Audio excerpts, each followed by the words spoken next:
नमस्कार मेरे प्यारे श्रोताओं, आज मैं आपके लिए एक अनोखी कहानी लेकर आई हूँ जो आपके दिल को छू जाएगी। तो बिना देर किए चलिए कहानी शुरू करते हैं।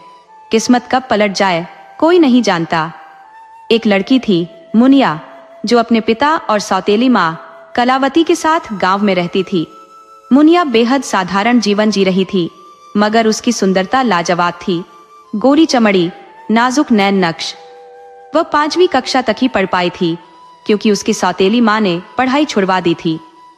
कलावती का तर्क था कि जब आगे जाकर नौकरी ही नहीं करनी है तो पढ़ाई पर पैसे क्यों बर्बाद किए जाएं। इसी कारण मात्र 10 साल की उम्र में मुनिया को घर के कामों में लगा दिया गया।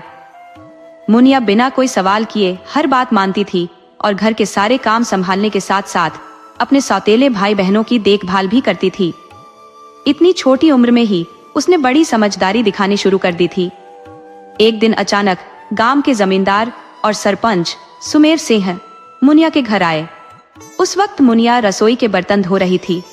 कलावती ने जब सुमेर सिंह को देखा तो बोली, जी हम आपको नहीं पहचानते, आप कौन है?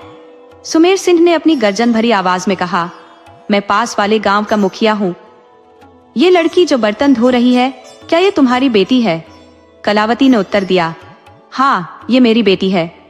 कहिए क्या कहना चाहते हैं? सुमेर सिंह ने कहा, हम अपने बेटे अमर सिंह की शादी तुम्हारी बेटी से करवाना चाहते हैं और इसके बदले में तुम्हें 1 लाख रुपए देंगे। क्या तुम्हें ये मंजूर है? कलावती ने कुछ पल के लिए सोचा। उसने कभी सपने में भी नहीं सोचा था कि मुनिया की वजह से इतना बड़ा मौका मिलेगा। वह अपने फूस के बने घर को देख रही थी और बोली, देखिए जी, 2 लाख रुपए चाहिएंगे मुझे। इतनी खूबसूरत और सीधी लड़की तुम्हें पूरे गांव में नहीं मिलेगी। सुमेर सिंह ने तुरंत कहा, मुझे मंजूर है, पर एक शर्त है। आज से ये लड़की घर का कोई काम नहीं करेगी और बाहर भी नहीं निकलेगी। हम नहीं चाहते कि हमारी बहू पर कोई गैर आदमी नजर डाले। 1 हफ्ते में शादी होगी, तुम पैसों और तैयारी की चिंता मत करना, सब इंतजाम हम कर लेंगे। कलावती ने खुशी से कहा, जी जैसा आप कहें, पर हमें अपने पैसे मिल जाएंगे ना? सुमेर सिंह बोले, मेरे शब्द पत्थर की लकीर है, शादी से 1 दिन पहले तुम्हें सारे पैसे मिल जाएंगे। कलावती ने कहा, तो फिर ये रिश्ता पक्का समझिए, आज से मुनिया घर से बाहर नहीं जाएगी। सुमेर सिंह मुस्कुराते हुए बोले, तुम बहुत समझदार हो। कलावती ने भी हंसते हुए जवाब दिया, गरीब है साहब, समझदारी तो दिखानी ही पड़ती है। सुमेर सिंह वहां से चले गए और कलावती ने मुनिया को बुलाया। उसने कहा, मुनिया आज से तुम घर का कोई काम मत करो, आओ मेरे पास बैठो। मुनिया को कुछ समझ नहीं आया कि अचानक ये बदलाव क्यों हो रहा है, लेकिन वह चुपचाप हाथ धोकर अपनी माँ के पास खड़ी हो गई। कलावती ने कहा, तुम्हारे लिए एक बहुत बड़ा रिश्ता आया है। पड़ोसी गांव के मुखिया ने अपने बेटे अमर सिंह के लिए तुम्हारा हाथ मांगा है। सुना है उनके पास कई हवेलियां हैं, वहां तो नौकर चाकर होंगे, तुम्हें काम करने की जरूरत नहीं होगी। बस आवाज लगाओ, खाना हाजिर। मुनिया ने कहा, पर माँ वे लोग हमसे शादी क्यों करना चाहते हैं? कलावती बोली, क्यों नहीं करेंगे? तुम जैसी सुंदर और समझदार लड़की उन्हें कहाँ मिलेगी? इसी वजह से वो रिश्ता लेकर आए हैं। 1 हफ्ते में तुम्हारी शादी होगी और सारा खर्चा भी वही लोग उठाएंगे। मुनिया ने बर्तन धोने के लिए वापस जाने की कोशिश की, मगर कलावती ने उसे रोक लिया और कहा, अब से कोई काम नहीं करना मुनिया। मुनिया दरवाजे के पास ठिठक कर कुछ देख रही थी। तभी कलावती उसके पास आकर बोली, अब से सारा काम हम करेंगे, तू बस आराम कर। मुनिया तो अपनी सहेली मंजूरी से मिलने जाने ही वाली थी जब कलावती ने उसे रोक लिया और कहा, अब घर से बाहर जाना भी बंद, जिसे मिलना है उसे घर में ही बुला लेंगे। मुनिया ने सिर हिलाया और चुपचाप अपने कमरे में जाकर लेट गई। उसे समझ नहीं आ रहा था कि माँ अचानक इतनी फिक्रमंद क्यों हो गई है। माँ जो हमेशा उसे ताने मारती रहती थी कि एक छोटा सा काम करने में भी कितना वक्त लगाती है, शायद अब जब वो यहाँ से जाने वाली है, इसीलिए माँ का इस तरह ध्यान रखना स्वाभाविक हो गया है। आखिर माँ तो माँ होती है, चाहे कैसी भी हो। विचारों में डूबी मुनिया रात के 8 बजते बजते सोने की कोशिश कर रही थी। तभी उसके पिता हरिया थके हारे घर लौटे। कलावती ने उनके हाथ मुंह धुलवाकर पास बैठाते हुए कहा, आपको एक खुशखबरी सुनानी है? हरिया ने हैरानी से पूछा, खुशखबरी? कैसी? कलावती ने मुस्कुराते हुए जवाब दिया। देखिए, मुनिया का रिश्ता तय हो गया है, पड़ोस के मुखिया सुमेर सिंह के बेटे से। हरिया चौंकते हुए बोले, इतने बड़े आदमी का हमारे गरीब घर से रिश्ता क्यों? कलावती ने कहा, आप तो हर बात में नुक्ताचीनी करने लगते हैं। सोचना चाहिए कि हमारी मुनिया वहां रानी बनकर रहेगी। वो हमारे सारे खर्चे उठाएंगे और ऊपर से 2 लाख रुपए भी देंगे। हरिया सोच में पड़ गए और बोले, पक्का लड़के में कोई कमी होगी, नहीं तो वो हमें इतने पैसे क्यों दे रहे हैं? ऐसा रिश्ता मत करो, मैं अपनी बेटी को जानबूझकर कुएं में नहीं धकेल सकता। कलावती ने गुस्से में आंखें तरेरते हुए कहा, आप चुप ही रहिए। सालों से एक महंगी साड़ी भी नहीं दिला पाए और बात करते हो जैसे कहीं के राजा हो। हमारी मुनिया का इतना अच्छा रिश्ता मिल रहा है और आपको चैन नहीं आ रहा। अगर आपको कोई परेशानी है तो हम अकेले ही सब कुछ संभाल लेंगे। हरिया ने उदास होकर कहा, जैसा तुम्हें सही लगे वैसा करो। फिर वह खाना खाकर बाहर आंगन में सोने चले गए और उन्हें नींद नहीं आ रही थी। चिंता उनके दिल में गहराई से बैठ गई थी। आसमान की ओर देखते हुए हरिया बुदबुदाए, भगवान हमें माफ करना। गायत्री, मुनिया का ठीक से ख्याल नहीं रख पाए। तेरे जाने के बाद हम और मुनिया बहुत अकेले हो गए थे। 2 साल की बच्ची को संभालना और खेत का काम करना आसान नहीं था, इसलिए हमने तेरी छोटी बहन से शादी कर ली। लेकिन हमें नहीं पता था कि मौसी कभी मां नहीं बन सकती। अब हम सिर्फ भगवान से प्रार्थना कर सकते हैं कि हमारी बेटी की रक्षा करना। इसी उधेड़बुन में उनकी आंखें बंद होने लगी थी कि अचानक उन्हें किसी ने चादर उठाई। हरिया हड़बड़ाकर उठे और देखा कि मुनिया मुस्कुराते हुए बोली, अभी तक जाग रहे हो बापू? हरिया उठकर बैठ गए और मुनिया को पास बिठाकर बोले, तू भी जाग रही है बिटिया? क्या बात है, नींद नहीं आई? मुनिया बोली, आज माँ ने कोई काम नहीं करने दिया, इसलिए थकान नहीं हुई और नींद भी नहीं आई। हरिया ने कहा, तू इस रिश्ते से खुश है ना? मुनिया बोली, आप खुश हैं तो हम भी खुश हैं बापू। हरिया ने उसके सिर पर प्यार से हाथ फेरा और कहा, मेरी लाडली बड़ी समझदार हो गई है, अब जाकर सो जा। मुनिया अपने भाई बहनों के पास जाकर सो गई और थोड़ी देर में उसे नींद आ गई। मुनिया के घर के बाहर 2 शानदार गाड़ियां आकर रुकी। एक से उतरी सुमेर सिंह की पत्नी बिमला देवी और दूसरी गाड़ी से 4 नौकर हाथों में भारी थाल लिए हुए बाहर आए। बिमला जी की भारी भरकम महंगी साड़ी, सिर से पैर तक पहने सोने के गहनों में वो किसी रानी से कम नहीं लग रही थी। उनकी उम्र लगभग 35 वर्ष की थी और उनका चेहरा ऐसा चमकदार था कि जवान लड़कियां भी उनके सौंदर्य के सामने फीकी लगती।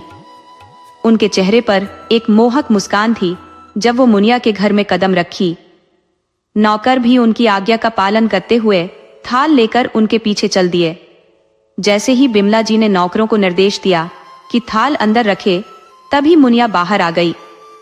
मुनिया को देखते ही बिमला जी समझ गई कि यही उनकी होने वाली बहू है, क्योंकि साधारण कपड़ों में भी उसकी सुंदरता अलग ही निखर रही थी।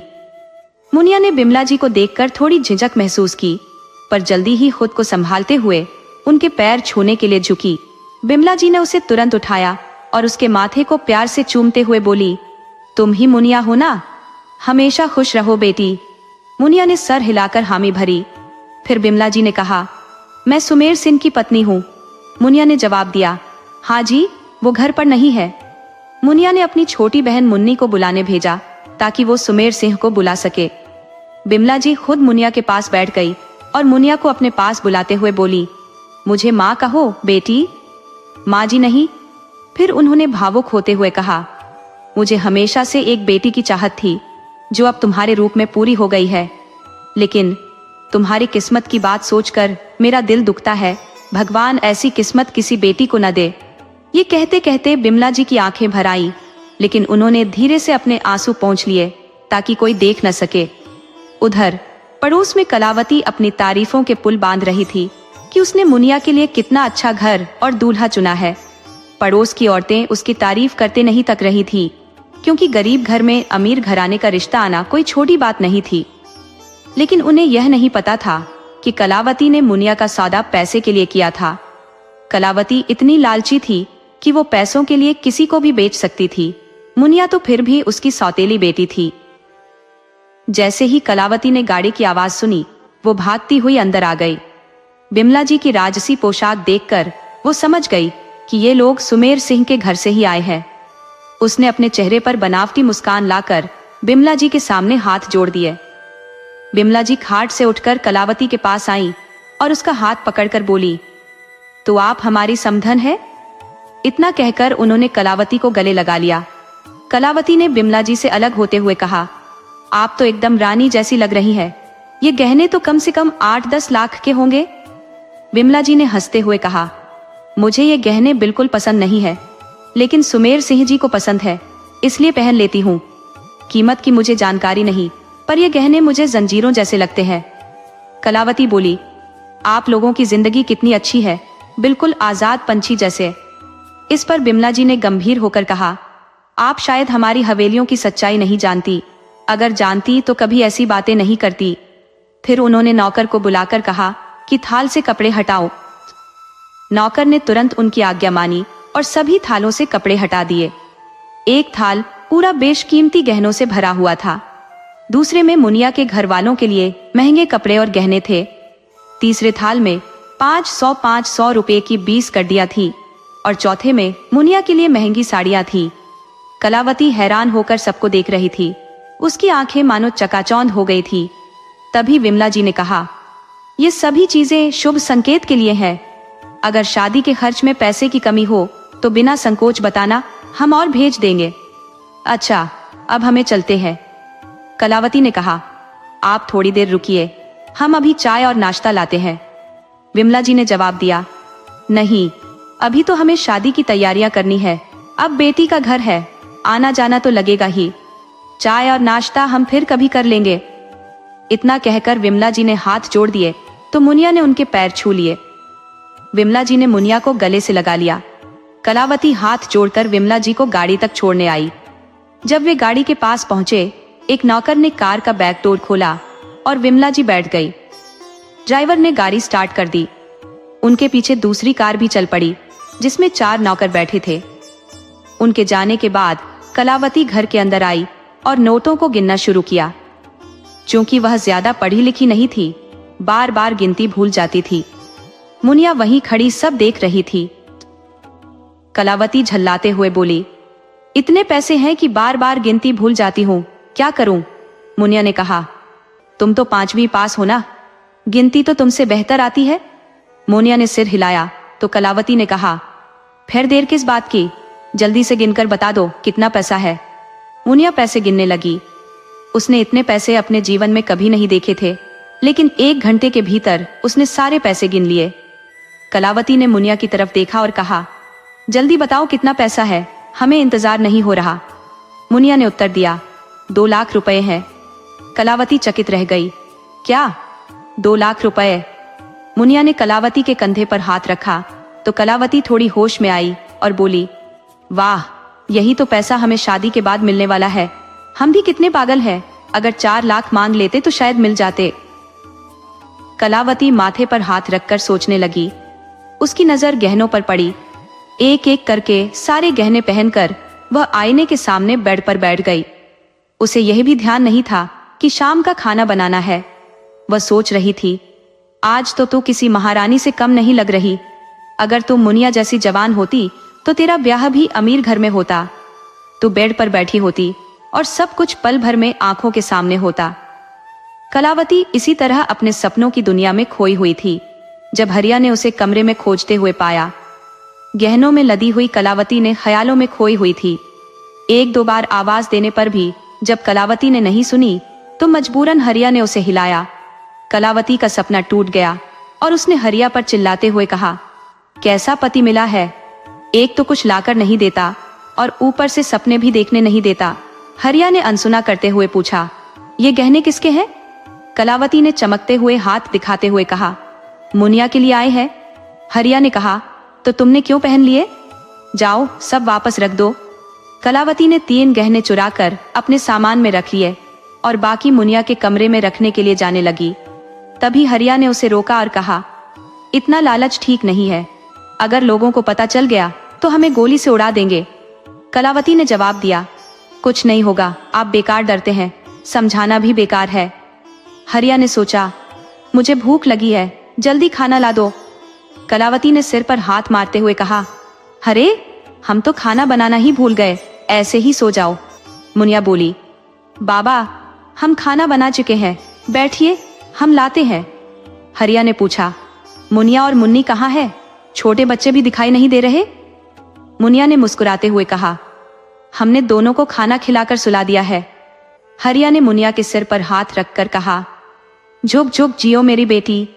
मुनिया ने अपने पिता हरिया को खाना देकर अपनी माँ कलावती को बुलाया और कहा, माँ हमने खाना बना लिया है, चलिए हम दोनों भी खा लें। कलावती ने जवाब दिया, मुनिया आज हम बहुत थक गए हैं। अच्छा किया तुमने खाना बना लिया, नहीं तो पूरी रात जागनी पड़ती। लेकिन कल से एक भी काम नहीं करोगी, नहीं तो तुम्हारे ससुर को पता चल जाएगा कि तुम यहाँ काम कर रही हो और हमें माफ नहीं करेंगे। दुनिया ने कहा, ठीक है अब सब छोड़ो और खाना खा लो। कलावती मुनिया के साथ खाना खाने के लिए कमरे से बाहर आ गई और सब ने भोजन का आनंद लिया। खाना खाकर मुनिया ने बर्तन समेटे और सोने के लिए चली गई, लेकिन उसकी आंखों में आज भी नींद नहीं थी। उसकी जगह अगर कोई और लड़की होती तो शायद खुशी के मारे दीवानी हो जाती, पर मुनिया कुछ अलग थी। उसे अपनी सादी सादी जिंदगी ही पसंद थी। उसके मन में तमाम ख्याल घूम रहे थे, क्या वो एक साधारण गांव की लड़की होकर इतने बड़े घर में जी पाएगी? लेकिन फिर उसने अपने दिल को यह सोचकर तसल्ली दी कि उसकी सासू माँ तो बहुत ही अच्छी हैं। जब उन्होंने उसे गले लगाया था तो कितना अपनापन महसूस हुआ था। वे तो सब कुछ सिखा ही देंगी। अगले दिन से शादी की तैयारियां धूमधाम से शुरू हो गई।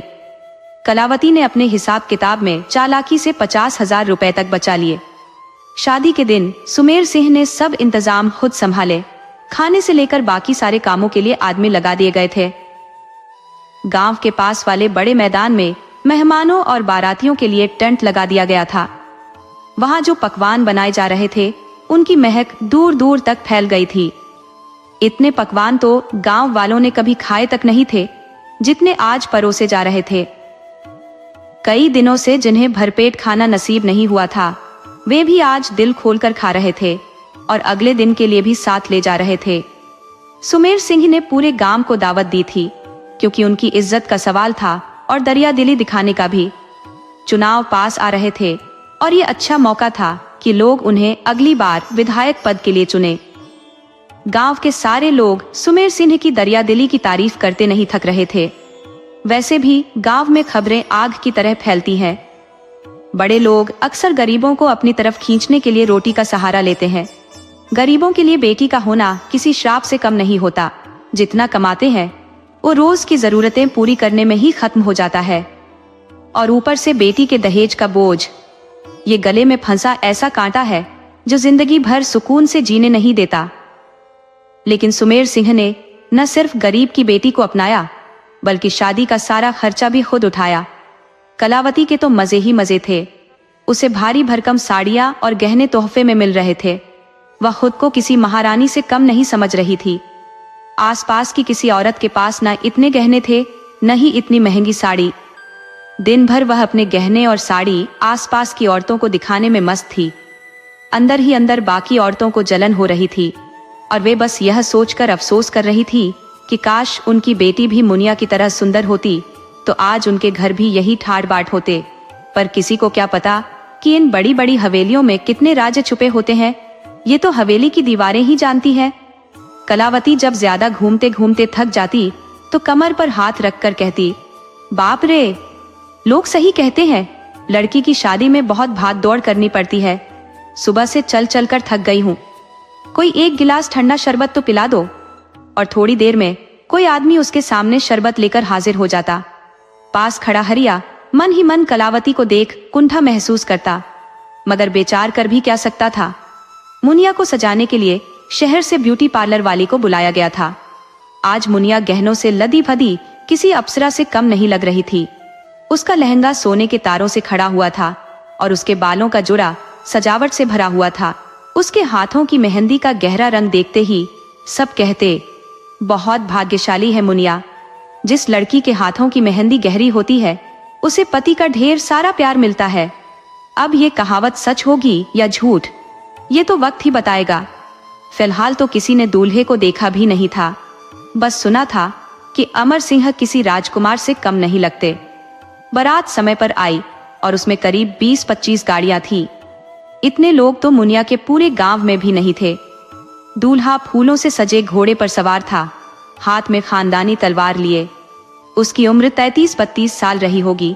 गठीला बदन, मगर उम्र की लकीरें चेहरे पर साफ झलक रही थी। दूल्हे को घोड़ी से उतारा गया और कलावती ने उसकी आरती उतारी। बाराती खाने का मजा लेने में व्यस्त हो गए, जबकि दूल्हे को मंडप में ले जाया गया, जहां मुनिया घूंघट में बैठी थी। शादी की रस्में शुरू हो गई और कलावती ने मुनिया का कन्यादान किया। मुनिया और उसके पिता दोनों रो रहे थे। आखिरकार मुनिया की पढ़ाई खत्म हो गई थी, लेकिन हरिया को इस बात का सुकून था कि उनकी बिटिया को एक अच्छा घर परिवार मिल गया है। ऐसी किस्मत तो हर किसी की नहीं होती। उधर कलावती मन ही मन परेशान थी, क्योंकि अब उसे और पैसे ऐंठने का मौका नहीं मिलेगा। शादी पूरी रस्मों रिवाज के साथ निपट गई और फिर विदाई का समय आ गया। मुनिया अपने ससुराल जाने से पहले अपने पिता के गले लगकर फूट फूट कर रोने लगी। गांव की औरतें भी उसकी विदाई पर आंसू बहा रही थी और दिखावे के लिए कलावती भी नकली आंसू बहा रही थी। जब मुनिया की बारी आई कि वह अपने पिता से विदा हो, तो वह अपने बापू हरिया के गले लगकर जोर जोर से रो पड़ी। हरिया की भी आंखें नम हो चुकी थी, लेकिन वह अपनी भीगी पलकों को सबसे छुपाने की कोशिश कर रहा था। बाप बेटी एक दूसरे को छोड़ने का नाम ही नहीं ले रहे थे। तभी सुमेर सिंह की भारी आवाज ने माहौल में खलल डाल दी। उन्होंने कलावती से कहा, बहू को गाड़ी में बिठाओ, हमें देर हो रही है। कलावती ने मुनिया को समझाया और उसके पिता से अलग कर उसे कार में बैठा दिया। कार चल पड़ी और विदाई की सिसकियां पीछे छूट गई। करीब आधे घंटे बाद दूल्हे की गाड़ी हवेली के विशाल गेट के अंदर जा खड़ी। हवेली के अंदर विमला जी नौकरानी कजरी से बोली, जाओ आरती का धान और महावर वाला थाल लेकर आओ। कजरी अंदर जाकर थाल उठा लाई। विमला जी ने मुनिया का घूंघट उठाकर उसके कान के पीछे काजल लगाया और प्यार से कहा, बहुत सुंदर लग रही हो, बिल्कुल देवी जैसी। भगवान तुम्हें हमेशा खुश रखे। कजरी ने आरती की थाल आगे बढ़ाते हुए कहा, मालकिन अच्छे से आरती उतारिए, नहीं तो बहू को नजर लग जाएगी। विमला जी ने उसे डांटते हुए कहा, चुप रह, मेरी बहू को क्यों डरा रही है। लेकिन दिल में वो जानती थी कि कजरी गलत नहीं कह रही थी। विमला जी ने बहू बेटे की आरती उतारी, तिलक किया और मुनिया को कहा कि दाएं पैर से चावल से भरे कलश को ठोकर मारकर घर में प्रवेश करे। मुनिया ने जैसे ही कलश ठोकर मारी और फिर महावर में पैर डाला, उसकी नजर घूंघट की ओट से घर के अंदर के माहौल पर पड़ी। अमर सिंह, जो सीढ़ियों की ओर बढ़ रहा था, ने गठबंधन खोलकर दूर फेंक दिया। उसके कठोर और रुखे स्वभाव से मुनिया पहले ही सहमी हुई थी। सास ने संभालते हुए कहा, मेरा बेटा थोड़ा गुस्सैल है, पर धीरे धीरे सब ठीक हो जाएगा। विमला जी ने मुनिया को प्यार से बेड पर बिठाया और कहा, थोड़ा आराम कर ले बिटिया, मैं तेरे लिए खाना मंगवाती हूँ। मुनिया आंखें बंद करके लेट गई, लेकिन घबराहट के चलते उसे नींद नहीं आ रही थी। अमर सिंह की कड़क आवाज ने उसे भीतर तक हिला दिया था। वह सोच रही थी कि जिस इंसान की आवाज से ही वह इतनी डर गई है, उसके साथ जिंदगी कैसे बीतेगी। कई विचारों के बीच उसकी आंख लग गई। कुछ देर बाद विमला जी ने प्यार से उसे उठाया। मुनिया हड़बड़ाकर चिल्ला उठी। विमला जी ने पूछा, क्या हुआ, सब ठीक तो है। मुनिया ने उनकी आवाज सुनी तो उसका डर थोड़ा कम हुआ। विमला जी ने उसका घूंघट हटाकर उसे अपने पास बिठाया और कहा, मैं तुझे अपने हाथों से खाना खिलाऊंगी। फिर कजरी को पुकारते हुए बोली, जरा खाने की थाल लेकर आना। कजरी थाल लेकर आई और बोली, मालकिन सच्ची में बहू तो हीरोइन जैसी लग रही है। विमला जी मुस्कुराते हुए बोली, बहुत बातें बनाना आ गया है तुझे, अब जा, हमें माँ बेटी को अकेले छोड़ दे। विमला जी जब कजरी के जाने के बाद वापस आई तो उन्होंने प्यार से छोटे छोटे टुकड़े बनाकर मुनिया को खिलाना शुरू किया। उनके इस ममता भरे व्यवहार को देखकर मुनिया की आंखें छलक उठी, पर ये आंसू खुशी के थे। बचपन से जिसने ताने ही सुने थे, उसके लिए पहली बार माँ जैसा प्रेम महसूस करना कुछ अनमोल था। अचानक कजरी दौड़ती हुई आई और बोली, मालकिन, बड़े मालिक आपको बुला रहे हैं। विमला जी ने मुनिया को आखिरी निवाला खिलाते हुए कहा, अब मैं चलती हूँ बिटिया। अपना ध्यान रखना। विमला जी के जाते ही कजरी पास आकर बोली, इस घर में मालकिन ही ऐसी है जिनका दिल सच में बड़ा है। बाकी सबसे अब आपको खुद को संभालना सीखना होगा। मुनिया थोड़ी हैरानी से बोली, हम आपकी बात समझे नहीं। कजरी ने मुनिया के सिर पर हाथ रखते हुए कहा, बहुत जल्द समझ जाओगी बहू रानी। मुनिया कजरी की बात पूरी तरह नहीं समझ पाई, लेकिन उसकी बातें सुनकर थोड़ा बेचैन जरूर हो गई। थोड़ी ही देर बाद विमला जी फिर से मुनिया के पास आई और बोली, चल बिटिया, तुझे तैयार कर दूं। मुंह दिखाई की रस्म शुरू होने वाली है। मुनिया डरते हुए बोली, माँ जी, कजरी कह रही थी कि खुद को अभी से मजबूत बना लो, इसका क्या मतलब है? विमला जी ने हंसकर जवाब दिया, उसकी बातें छोड़, वो थोड़ी पागल है। अभी तो साड़ी पहनना सीख, वैसे मैं रोज पहनाऊंगी, लेकिन कभी अगर मैं ना पहन पाऊं तो तुझे खुद ही पहननी होगी। मुनिया ने सहमति में सिर हिलाया। फिर विमला जी ने कहा, और बेटा, मुझे माँ कहकर बुलाओ, माँ जी नहीं। मुनिया ने झिझकते हुए एक और सवाल किया, आपकी तरह बात करना भी सिखा दीजिए। विमला जी मुस्कुराते हुए बोली, अरे इसमें कौन सी बड़ी बात है, धीरे धीरे सब सीख जाएगी। अब बातें बंद कर, तैयार होने पर ध्यान दे, बाहर सब इंतजार कर रहे होंगे। विमला जी ने मुनिया के बालों को संवारकर मेकअप किया। मुनिया अब एकदम हवेली की बहू जैसी लग रही थी। माथे पर बड़ी बिंदी, मांग में सिंदूर और कानों में बड़े बड़े झुमके, गले में भारी हार, मोतियों की माला, कमर में करधनी, हाथों में सोने के मोटे कड़े और पैरों में भारी पायल। मुनिया अपने आप को आईने में देखकर फूली नहीं समा रही थी।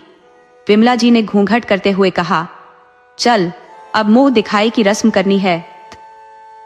वो मुनिया को लेकर बड़े हॉल में पहुंची, जहां सारे रिश्तेदार बैठे थे। मुनिया को सोफे पर बैठाकर रस्म शुरू की गई। हर औरत मुनिया का चेहरा देखकर उसकी तारीफ करती और उसे गहने पैसे देती जा रही थी। एक औरत ने गहनों के साथ मुनिया के हाथ में चुपके से एक पर्ची दी और धीरे से कान में बोली, ये पर्ची तुम्हारे भले के लिए है, ध्यान रखना किसी के हाथ न लगे, वरना ये लोग मुझे मार डालेंगे।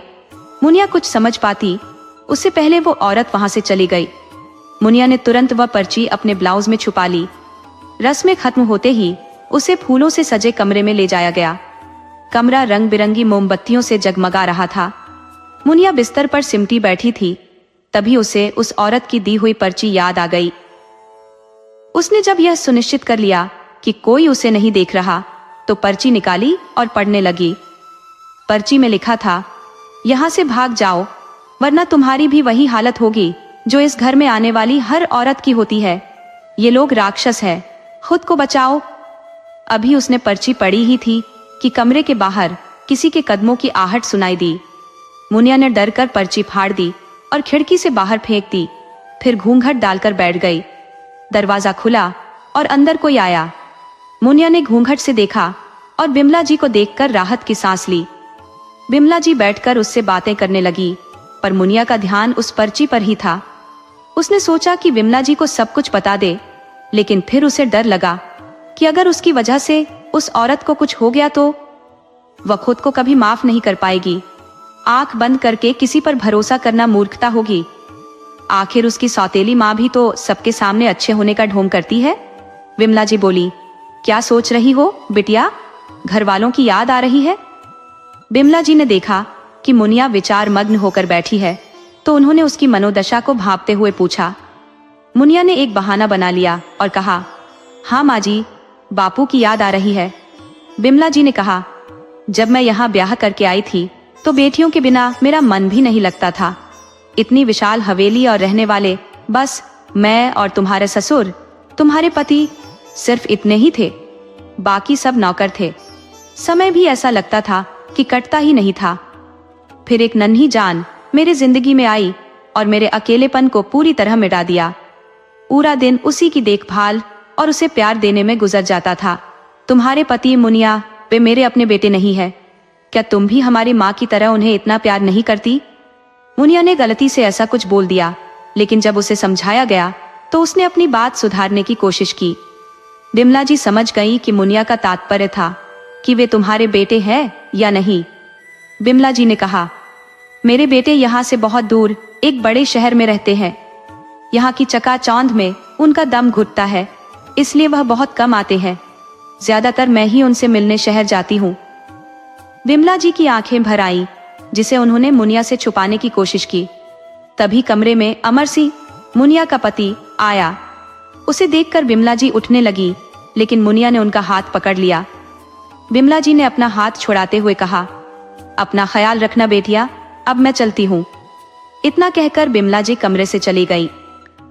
उनके जाते ही अमर सिंह ने दरवाजा बंद कर लिया और मुनिया की ओर बढ़ने लगा। मुनिया ने शर्म के मारे गर्दन झुका ली। अमर सिंह उसके सामने बैठ गया और मुनिया का घूंघट उठा दिया। मुनिया डर के मारे अपनी आंखें बंद किए हुए थी। अमर सिंह ने उसकी ठुड्डी पकड़कर उसका चेहरा अपनी ओर मोड़ा। उसने इतनी जोर से पकड़ रखा था कि मुनिया को दर्द हो रहा था, लेकिन अमर सिंह पर कोई फर्क नहीं पड़ रहा था। वह बोला, तू सच में बहुत सुंदर है। मैं बेकार में ही अपने बाप पर गुस्सा हो रहा था। तेरा नाजुक शरीर बहुत अच्छा है। अमर सिंह ने मुनिया को देखकर शैतानी हंसी हंसते हुए कहा, जिससे मुनिया और भी सहम गई। तभी अमर सिंह ने मुनिया को बेड पर फेंक दिया। मुनिया चिल्लाती रही, लेकिन अमर सिंह पर इसका कोई असर नहीं हुआ। मुनिया की चीखें हवेली में गूंजने लगी और बिमला जी की आंखों में आंसुओं की बौछार हो गई, जिससे उनका तकिया पूरी तरह गीला हो गया। बिमला जी ने पूरी रात बेचैनी में जागते हुए बिताई। अगले दिन मुनिया बेड पर अधमरी अवस्था में पड़ी थी। उसके और अमर सिंह के कपड़ों पर खून के धब्बे थे और कन्हैया पर जगह जगह खून निकल रहा था। इसके अलावा उसकी गर्दन, हाथ और पैरों पर नीले धब्बे थे। मुनिया ने अपने आप से कहा, सुबह होते ही जैसे ही वक्त मिलेगा विमला जी को बताऊंगी। विमला जी ने कमरे की ओर दौड़ते हुए देखा कि दरवाजा बाहर से बंद था। उन्होंने जल्दी से दरवाजा खोला और मुनिया की ओर लपकी। मुनिया की हालत देखकर बिमला जी ने घबराते हुए कहा, मुनिया, मुझे माफ कर दो। मैं तेरी माँ तो नहीं बन पाई, लेकिन माँ का कर्तव्य निभाने में असफल रही। सब कुछ जानते हुए भी चुप रही। मुनिया इस हालत में कुछ बोलने की स्थिति में नहीं थी। उन्होंने कजरी को बुलाया और कजरी जल्दी से कमरे में आई और दरवाजे पर हाथ बांधकर खड़ी हो गई। बिमला जी ने चिल्लाते हुए कहा, जल्दी से गर्म पानी और एक कपड़ा लाओ और साथ ही मेरे कमरे की अलमारी से सफेद रंग का डिब्बा लाओ। कजरी ने थोड़ी देर में सब कुछ लाकर कमरे में रख दिया। फिर बिमला जी ने मुनिया की हालत देखकर आंसू बहाते हुए कहा, क्या हाल बना दिया है छोटों से मालिक ने। बहू रानी को ऐसे राक्षस की तरह नोचते हैं क्या? अपनी पत्नी को सच में इंसान की तरह नहीं समझते, जैसे राक्षस पेट की आग बुझाते हैं। नहीं तो कब का यह नौकरी छोड़ देती।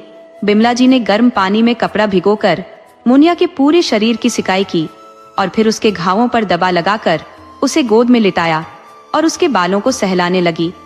मुनिया को थोड़ी राहत मिली और वह सो गई। तभी एक नौकरानी बिमला जी को दूध से भरा गिलास पकड़ा रही थी। बिमला जी को हुक्म था कि मालिक के दिए हुए दूध को मुनिया को पिलाना है, लेकिन बिमला ने कहा कि मुनिया सो रही है और बाद में दूध पिला देंगी। नौकरानी को ये बात सुनाकर दूध का गिलास लेकर जाने का आदेश दे दिया गया। उसी वक्त सुमेर सिंह, जो बाहर खड़े होकर सब सुन रहे थे, कमरे में दाखिल हुए और बिमला जी पर तीखी नजरें डालते हुए बोले, तुम्हारी ये हिम्मत कैसे हुई मुझे मना करने की? मुनिया अभी दूध पिएगी, तुमने मेरे काम में दखल दिया है। अगर फिर से ऐसा किया तो अंजाम समझ लेना। बिमला जी घबराई हुई बोली, मुनिया की तबीयत खराब है। सुमेर सिंह ने कठोर आवाज में कहा, तो मैं क्या करूं? जाओ और दूध गर्म करके लाओ, उसे पिलाओ। बिमला जी उलझन में थी कि कैसे मुनिया को बचाएं। वो मुनिया के पास गई और उसे बिस्तर पर लेटा दिया। फिर धीरे धीरे अपने पल्लू को नीचे करते हुए सुमेर सिंह के पास आई। सुमेर सिंह उसकी खूबसूरती को निहारते हुए बोले, तुम्हारी खूबसूरती अब भी वैसी ही है जैसे पहले थी, पर अभी मुझे मुनिया चाहिए, इसलिए मुझे रिझाने की कोशिश मत करो। दूध लाकर उसे पिला दो। सुमेर सिंह ने बिमला को धक्का देते हुए कहा, जिससे बिमला का संतुलन बिगड़ गया और उसका सिर सोफे के कोने से टकरा गया।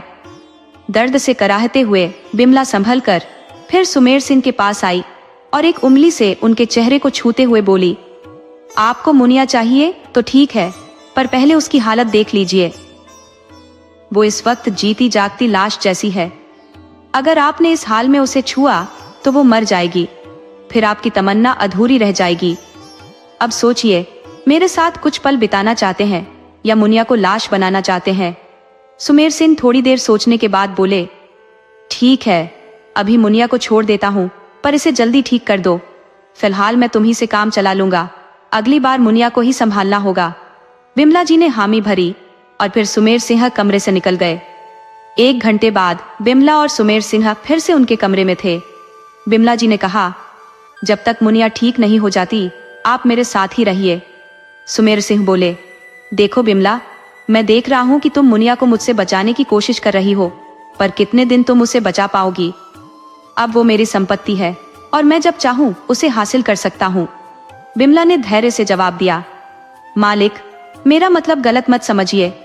आपका बेटा अमर सिंह सब्र नहीं कर सकता। उसने मुनिया की हालत पहले ही खराब कर दी है। अगर आज उसे दूर नहीं रखा गया तो सुबह मुनिया की लाश ही मिलेगी, फिर आपकी हसरत अधूरी रह जाएगी। सुमेर सिंह ने विमला की बात समझते हुए कहा, तुम सही कह रही हो। जब तक मुनिया ठीक नहीं हो जाती तुम ही उसके साथ रहो और उसका ख्याल रखो। अमर सिंह को मैं संभाल लूंगा। विमला ने संतोष की सांस ली। उसे लगा कि कम से कम कुछ दिन के लिए मुनिया को बचा लिया। वह मुनिया के कमरे में गई और उसे सहारा देकर उठाया। मुनिया ने तकिए का सहारा लिया और विमला जी से कहा, हम ठीक है।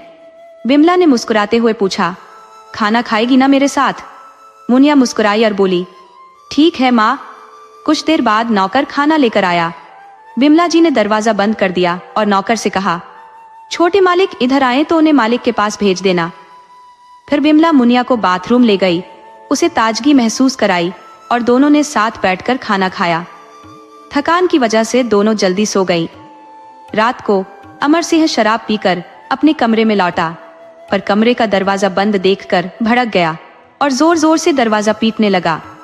उसकी आवाज सुनकर सुमेर सिंह ने एक नौकर को उसे बुलाने भेजा। पैर पटकते हुए अमर सिंह सुमेर सिंह के कमरे में पहुंचा। अमर सिंह ने गुस्से में कहा, आपने मुझे क्यों बुलाया है? सुमेर सिंह ने उसे अपने पास बुलाते हुए कहा, पहले यहाँ आकर बैठ। अमर सिंह का चेहरा क्रोध से लाल हो रहा था और वह किसी भी प्रकार की बातचीत के मूड में नहीं था, लेकिन उसके पास और कोई चारा नहीं था, इसलिए वह खुद को शांत करते हुए उनके पास बैठ गया।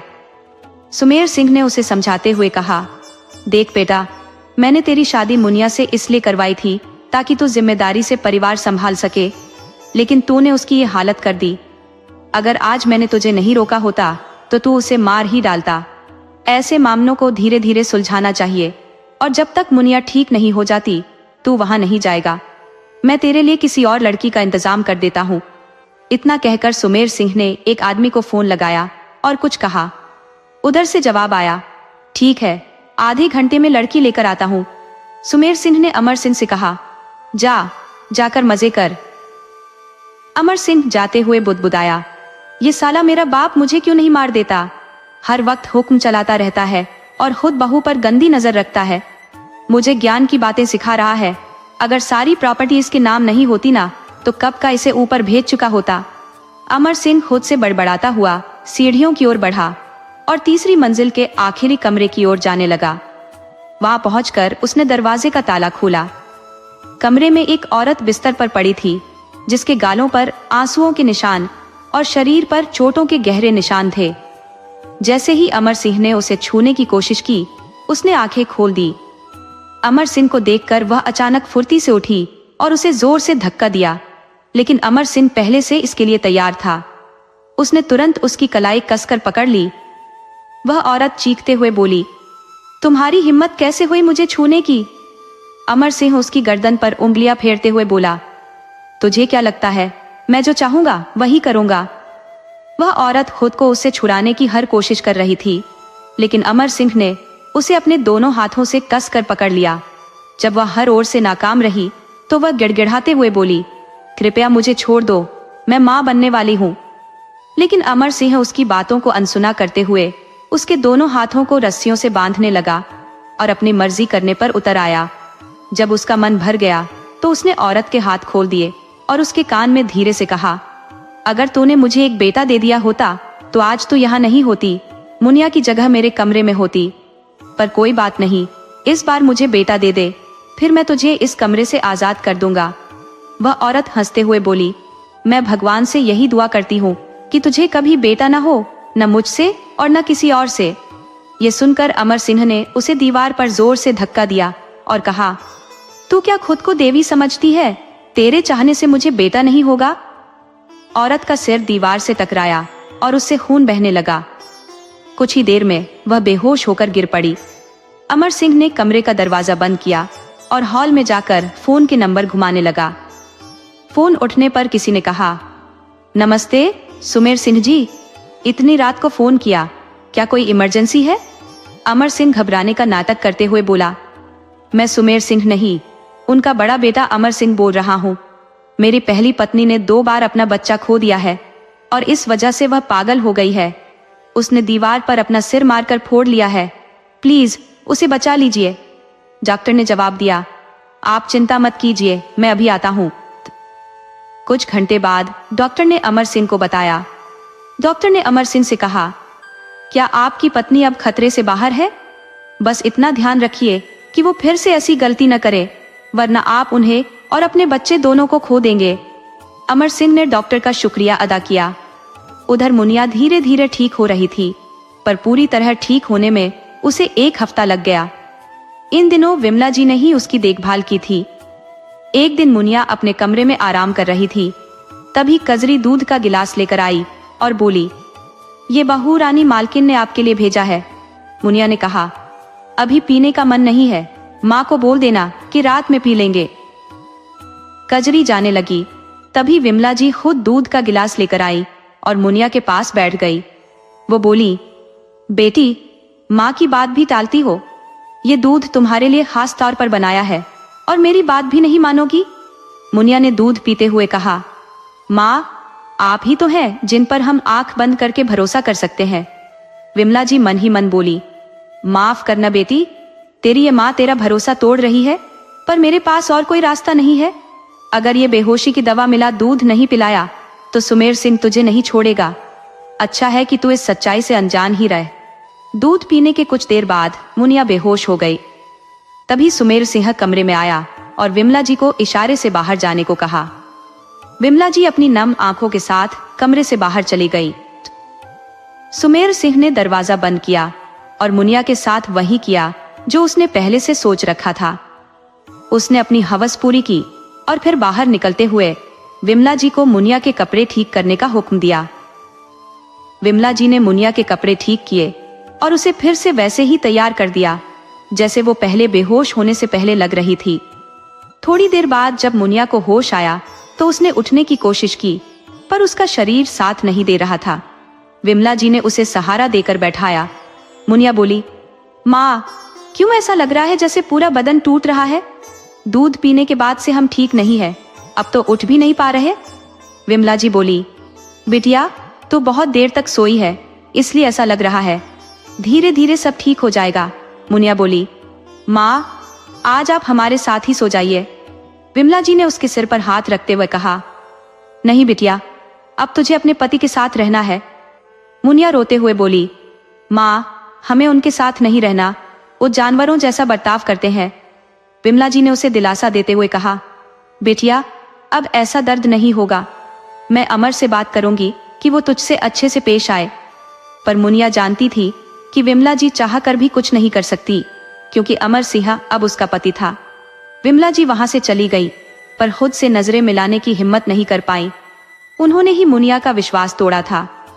ऊपर से वो मुनिया से झूठ बोल रही थी कि वो अमर सिंह को समझाएंगी, जबकि उन्हें खुद भी पता था कि इस हवेली में सभी लोग राक्षस हैं।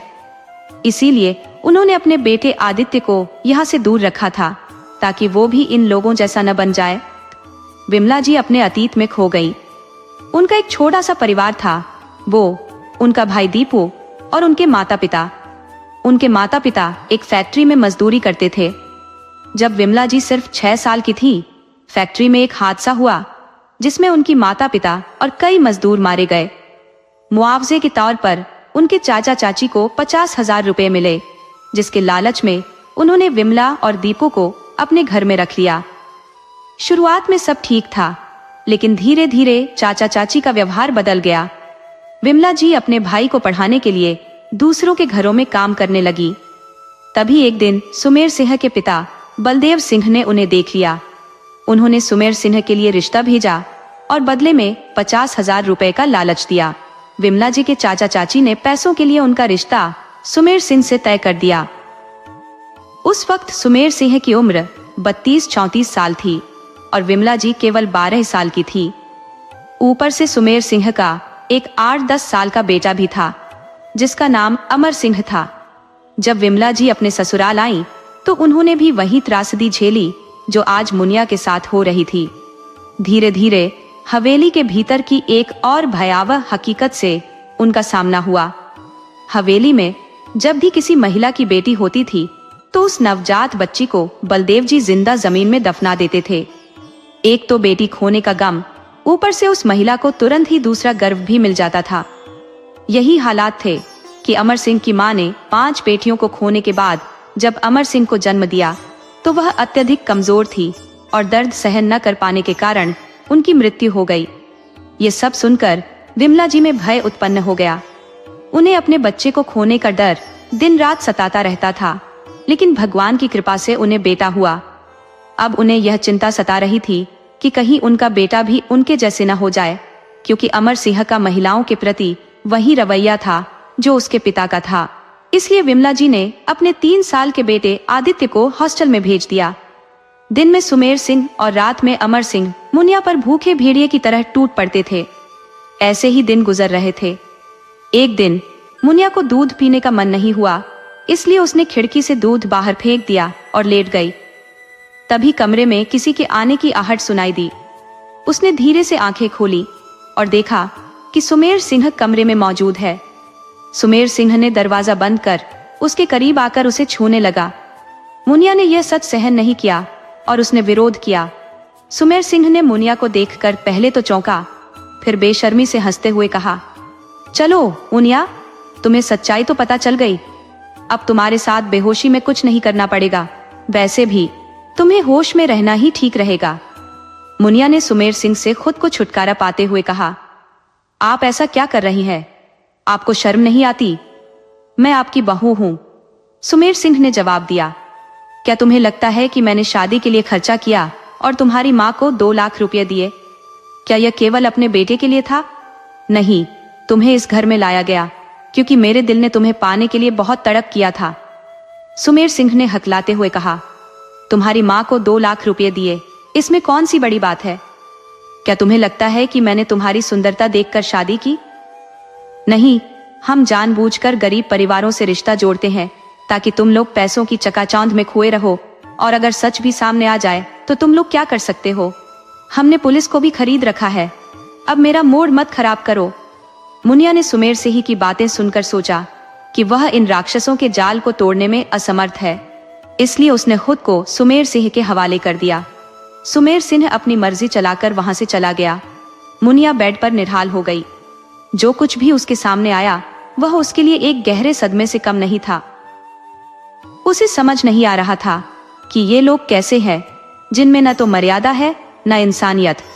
उसने खुद पर गुस्सा किया कि उसने सुमेर सिंह से हार क्यों मान ली, लेकिन उसके पास कोई दूसरा विकल्प भी नहीं था। उसे विमला जी से भी ऐसी उम्मीद नहीं थी कि वे उसका भरोसा तोड़ देंगी। विमला जी ने मुनिया के पास जाकर उसके बालों को सहलाना शुरू किया। पहले तो मुनिया डर गई, लेकिन जब उसने विमला जी को देखा तो गुस्से में अपनी नजरें फेर ली। विमला जी ने कहा, क्या हुआ बिटिया, क्या मुझसे कोई गलती हो गई? मुनिया ने नफरत भरी नजरों से विमला जी को देखा और कहा, आपको सच में नहीं पता कि सच्चाई क्या है और हम आपसे नाराज क्यों हैं? विमला जी ने जवाब दिया, बिटिया, जब तक तुम नहीं बताओगी मुझे कैसे पता चलेगा? मुनिया ने कहा, आप ही ने हमें बेहोशी वाला दूध पिलाया और सुमेर सिंह ने हमारे शरीर को नोच डाला। विमला जी ने भीगी पलकों से कहा, बिटिया, तुमको सब कुछ पता चल ही गया है।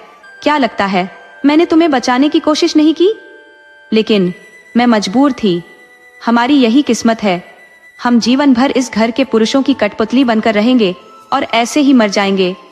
मुनिया ने अचरज भरी नजरों से पूछा, इसका मतलब है कि आपके साथ भी यही सब हुआ है? विमला जी ने कहा, हाँ बिटिया, जैसे तुम्हें सुमेर सिंह ने अपने फायदे के लिए खरीदा, वैसे ही मुझे सुमेर सिंह के पिता बलदेव सिंह ने खरीदा था। इस घर की हर महिला की यही किस्मत है। हम चाहकर भी कुछ नहीं कर सकते। मुनिया ने पूछा, ये कब तक ऐसा चलेगा? आप क्यों अब तक नहीं बदली और ये सब ऐसे ही जी रही हैं? विमला जी ने कहा, जब तक हमारी सांसें हमें साथ नहीं छोड़ देती, हमें यही जीवन जीना होगा। मुनिया ने खुद को अपनी किस्मत के हवाले कर दिया। मुनिया ने दृढ़ता से कहा, हम ये हवेली के मर्दों को उनके की सजा दिलवा कर ही रहेंगे। ये हमारा वादा है, चाहे इसमें हमारी जान ही क्यों ना चली जाए। बदला हम जरूर लेंगे। विमला जी ने उसे शांत करते हुए कहा, बिटिया, 4 औरतें भला क्या कर सकती हैं? छोड़ ये सब बातें। तू तो ठीक है ना? मुनिया ने थोड़ा सोचते हुए कहा, अब हम ठीक हैं, अपना ख्याल खुद ही रखना पड़ेगा। इतना कहकर उसने खुद को संवारा और तैयार हो गई। विमला जी मन ही मन सोचने लगी, भगवान जाने मुनिया के मन में क्या चल रहा है, लेकिन भगवान उसकी रक्षा करे। अगले दिन सुमेर सिंह के आने से पहले मुनिया अच्छे से सजी धजी तैयार बैठी थी। जब सुमेर सिंह उसके पास आया तो मुनिया उससे लिपट कर बोली, हम कब से आपका इंतजार कर रहे थे। सुमेर सिंह हैरानी से बोला, ये एक दिन में कैसा बदलाव? कल तक तो तुझे बहुत दिक्कत थी और आज खुद ही मुझसे लिपट रही है। मुनिया मुस्कुराते हुए बोली, हम तो ये सोच रहे थे कि जब आप जबरदस्ती करने ही वाले हैं तो क्यों ना हम खुशी खुशी ही कर ले। सुमेर सिंह उसकी बातों से प्रभावित होकर बोला, बड़ी समझदारी की बात कही है। चल, अब तू मुझे खुश रख। इसके बाद मुनिया ने धीरे धीरे सुमेर सिंह को पूरी तरह से अपने वश में कर लिया। अब मुनिया पहले जैसी नहीं रही।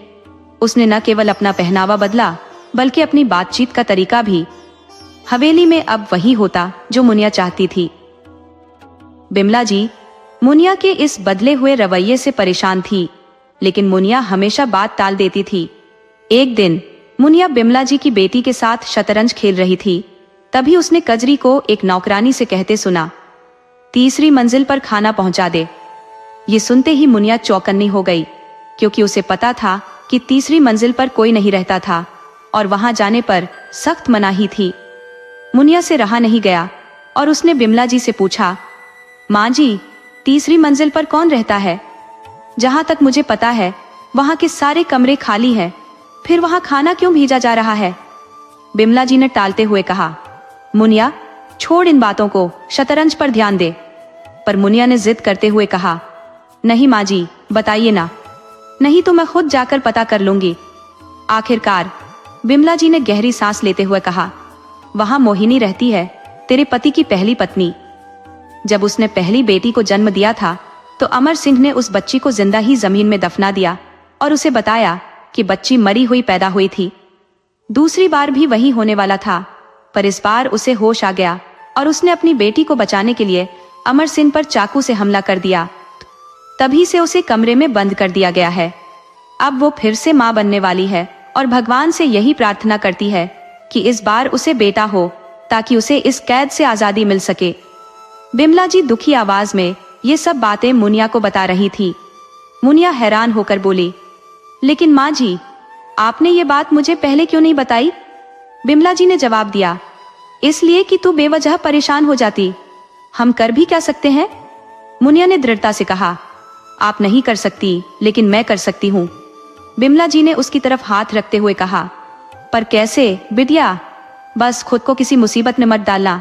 मुनिया ने विश्वास से भरी आवाज में कहा, माँ जी, आप बिल्कुल चिंता मत कीजिए, मैं लड़ाई थोड़े ही करने जा रही हूँ। किसी ने सही कहा है, जब कोई काम प्यार से हो सकता है तो फिर हिंसा की क्या जरूरत? बिमला जी ने सिर हिलाते हुए कहा, आजकल तो बड़ी अजीब अजीब बातें करती है मुनिया। मुनिया बोली, माँ जी, मुझे कुछ समझ में नहीं आता, आप इन बातों से दूर रहिए, मैं कमरे में जा रही हूँ। इतना कहकर वह अपने कमरे में चली गई। वहां जाकर उसने अपने बाल संवार कर खुद को सुमेर सिंह का इंतजार करने के लिए तैयार किया। कुछ देर बाद सुमेर सिंह कमरे में दाखिल हुआ और दरवाजे की चिटकनी बंद कर दी। मुनिया बिस्तर पर नजाकत से बैठी हुई थी। सुमेर सिंह उसके करीब आया और बोला, आज तो तुम कुछ अलग ही दिख रही हो, कहीं अपनी अदाओं से कत्ल करने का इरादा तो नहीं है? मुनिया हंसते हुए बोली, मैं क्या आपको कत्ल कर पाऊंगी? मैं तो खुद आपकी दीवानी हो गई हूं। सुमेर सिंह ने मुस्कुराते हुए कहा, अच्छा, मतलब मीठी मीठी बातें करके मेरा दिल जीतना चाहती हो? मुनिया ने उसे खुद से दूर करते हुए कहा, आज आपके करीब आने की एक शर्त है। सुमेर सिंह बोला, मुझे हर शर्त मंजूर है, बता क्या चाहिए? मुनिया ने कहा, मोहिनी को कमरे से आजाद कर दीजिए।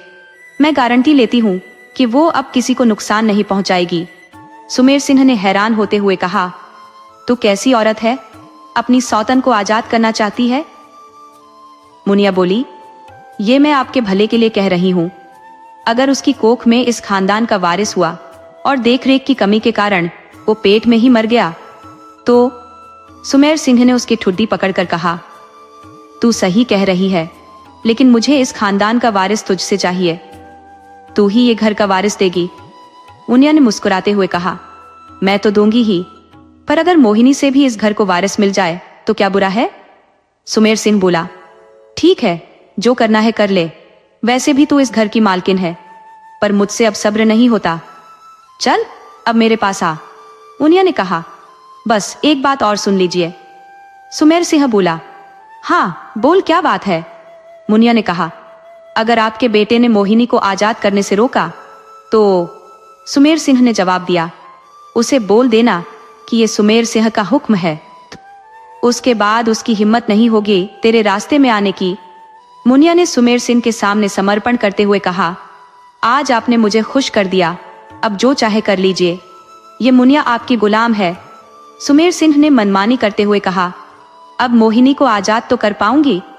सुमेर सिंह के जाने के बाद मुनिया ने अपना हुलिया ठीक किया और कजरी के पास जाकर मोहिनी के कमरे की चाबी मांगी। हाथ जोड़ते हुए कजरी बोली, माफ कीजिए बहू रानी, कमरे की चाबी आपको नहीं दे सकते।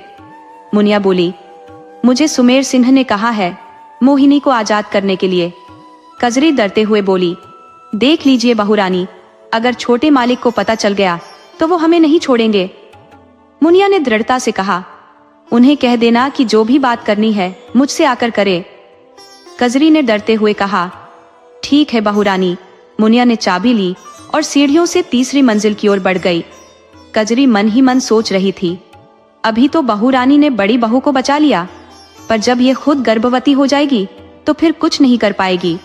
इस हवेली में फिर से वही दरिंदगी शुरू हो जाएगी। वो सही सोच रही थी। जब मुनिया गर्भवती होगी तो सुमेर सिंह का उस पर जादू खत्म हो जाएगा और वही सब होगा जो अब तक होता आ रहा था। पर इस समय मुनिया इन सब बातों से दूर थी। वो मोहिनी के कमरे का ताला खोलकर अंदर गई। उसकी नजर मोहिनी पर पड़ी जो बिस्तर पर निढाल पड़ी थी। उसे देखकर मुनिया की आंखें नम हो गई। उसके चेहरे पर कई चोट के निशान थे जो उसकी दर्दनाक हालत को बयान कर रहे थे। ऊपर से देखने पर ऐसा प्रतीत होता था जैसे एक निर्जीव शरीर अपने संतान की रक्षा के लिए इस कैद में भी जीवित रहने की जद्दोजहद कर रहा हो। मुनिया की हलचल को भांपकर मोहिनी ने आक्रामक हो जाने का प्रयास किया, लेकिन जब उसने देखा कि अमर सिंह की जगह मुनिया खड़ी है तो वह चकित हो गई। बेड से उठने की कोशिश करते हुए उसकी कमजोरी के कारण वह उठ नहीं पाई। मुनिया ने उसका सहारा देकर उसे बिठाया और जग से पानी निकालकर मोहिनी को पिलाने लगी। पानी पीकर मोहिनी को कुछ हिम्मत आई। उसने मुनिया से पूछा, तुम कौन हो? मुनिया ने कहा, हाँ मैं ही हूं, लेकिन आपको कैसे पता? मोहिनी बोली, तुम्हारी सुंदरता देखकर मैंने समझ लिया कि तुम भी इसी जाल में फंसी हो। मैंने तुम्हें भागने को कहा था, लेकिन तुम मेरी बात से अनजान हो। मुनिया की आंखों में आश्चर्य था, क्योंकि यह उसकी मोहिनी से पहली मुलाकात थी। मोहिनी ने पूछा, जब तुम यहाँ आई थी तो तुम्हें किसी ने कोई पर्ची दी थी क्या? मुनिया ने सोचा और कहा, हाँ। और आपको यह कैसे पता? मोहिनी ने जवाब दिया, मैंने खुद तुम्हें पर्ची लिखवाकर एक नौकरानी के हाथों भेजा था ताकि तुम इस नरक से भाग सको।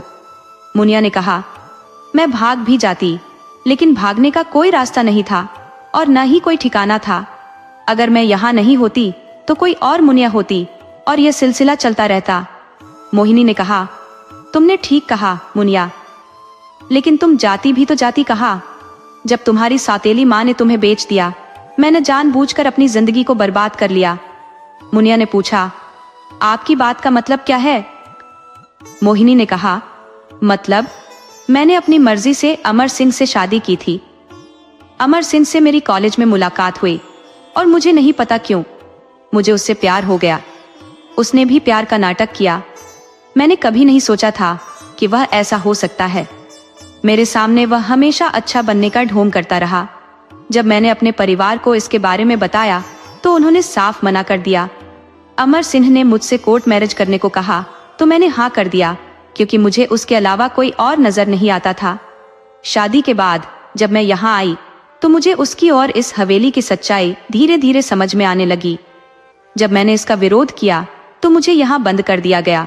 मोहिनी रोती जा रही थी और अपनी कहानी मुनिया को सुना रही थी। मुनिया ने कहा, इसमें आपकी कोई गलती नहीं है। इन लोगों को देखकर कोई भी धोखा खा सकता है। बाहर से ये लोग ऐसे अच्छे बनते हैं कि कोई जान नहीं सकता कि इनके दिमाग में क्या चल रहा है। अब इन सब बातों को छोड़िए, मैं आपको इस कमरे से बाहर निकालने आई हूँ। मुनिया ने मोहिनी को सांत्वना देते हुए कहा, मोहिनी, यदि अमर सिंह को पता चला तो वह तुम्हारा जीना मुश्किल कर देगा। मुनिया ने कहा, आप उसकी चिंता मत कीजिए, अमर सिंह कुछ नहीं कर पाएगा। मुनिया ने मोहिनी को सहारा देकर नीचे ले जाया। जब वे नीचे पहुंचे तो विमला जी ने मुनिया का माथा चूमा और कहा, तुम सच में बहुत बहादुर हो मुनिया। तुमने अपनी समझदारी से यह साबित कर दिया है कि एक दिन तुम ही औरतों की मुक्ति की राह दिखाओगी। मुनिया ने जवाब दिया, नहीं माँ, मैं अकेले कुछ नहीं कर सकती। हमें सब मिलकर सुमेर सिंह और अमर सिंह के खिलाफ खड़ा होना पड़ेगा। हमने खुद को कमजोर मान लिया है और इन्हें हमारे शोषण का मौका मिल गया है। हम औरतें लक्ष्मी बनकर इन घरों को संभाल सकती है और समय आने पर माँ दुर्गा बनकर इन राक्षसों का संहार भी कर सकती है।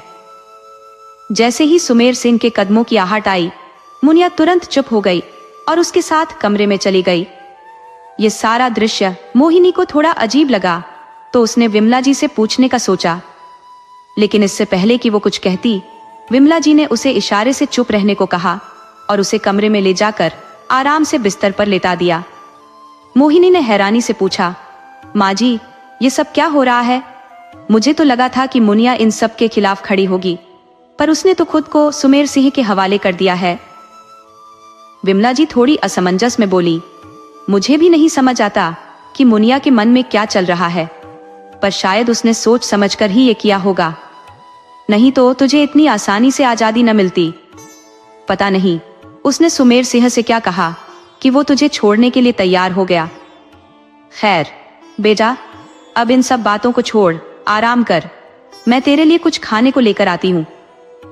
मोहिनी आंखें बंद कर लेटी रही। तभी अमर सिंह गुस्से से आग बबूला होता हुआ कमरे में दाखिल हुआ। उसने गुस्से में विमला जी से पूछा, मुनिया की इतनी हिम्मत, उसने मोहिनी को मुझसे पूछे बिना कैसे बाहर निकाला? विमला जी ने शांत स्वर में कहा, अमर सिंह, ये सुमेर सिंह के कहने पर हुआ है। अगर तुम्हें कोई समस्या है तो जाकर अपने पिता से बात करो। अमर सिंह चिढ़ते हुए बोला, ये सुमेर सिंह तो मुनिया के प्यार में पागल हो गया है और मुनिया इसका पूरा फायदा उठा रही है। अब उसे उसकी असली औकात दिखानी पड़ेगी। उसे समझना होगा कि वो मेरे पैरों की धूल से ज्यादा कुछ नहीं है। मैं जब चाहूं उसे रौंद सकता हूं। इतना कहकर वो अपने कमरे की ओर चला गया। जब उसने कमरे का दरवाजा बंद देखा तो उसका गुस्सा और भड़क गया। वो हॉल में बैठकर सुमेर सिंह का इंतजार करने लगा।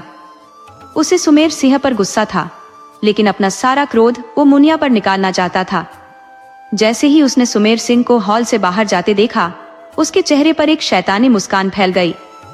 वो तेजी से अपने कमरे की ओर बढ़ा। अंदर जाकर उसने देखा कि मुनिया अपने अस्त व्यस्त कपड़े ठीक कर रही थी। अमर सिंह ने दरवाजा बंद किया और उसकी तरफ बढ़ा। मुनिया चौंक गई और तभी अमर सिंह ने उसे बिस्तर पर धक्का दिया। उसने मुनिया की दोनों कलाई पकड़ ली, जिससे उसे दर्द होने लगा। वो चीखते हुए बोली, मेरा हाथ छोड़ो, अभी मेरा ये सब करने का मन नहीं है। अमर सिंह ने गुस्से में उसकी कलाइयों को और जोर से दबाया। मुनिया की चीख निकल गई। हंसते हुए अमर सिंह बोला, अब तो तुझे समझ में आ गया होगा, तेरा अस्तित्व मेरे पैरों की धूल से ज्यादा कुछ नहीं है। मैं जब चाहूं तुझे मसल सकता हूं। तूने मेरे पिता पर जादू कर रखा है, पर जल्द ही तुझे भी बाकी औरतों की तरह जमीन पर गिरा दूंगा।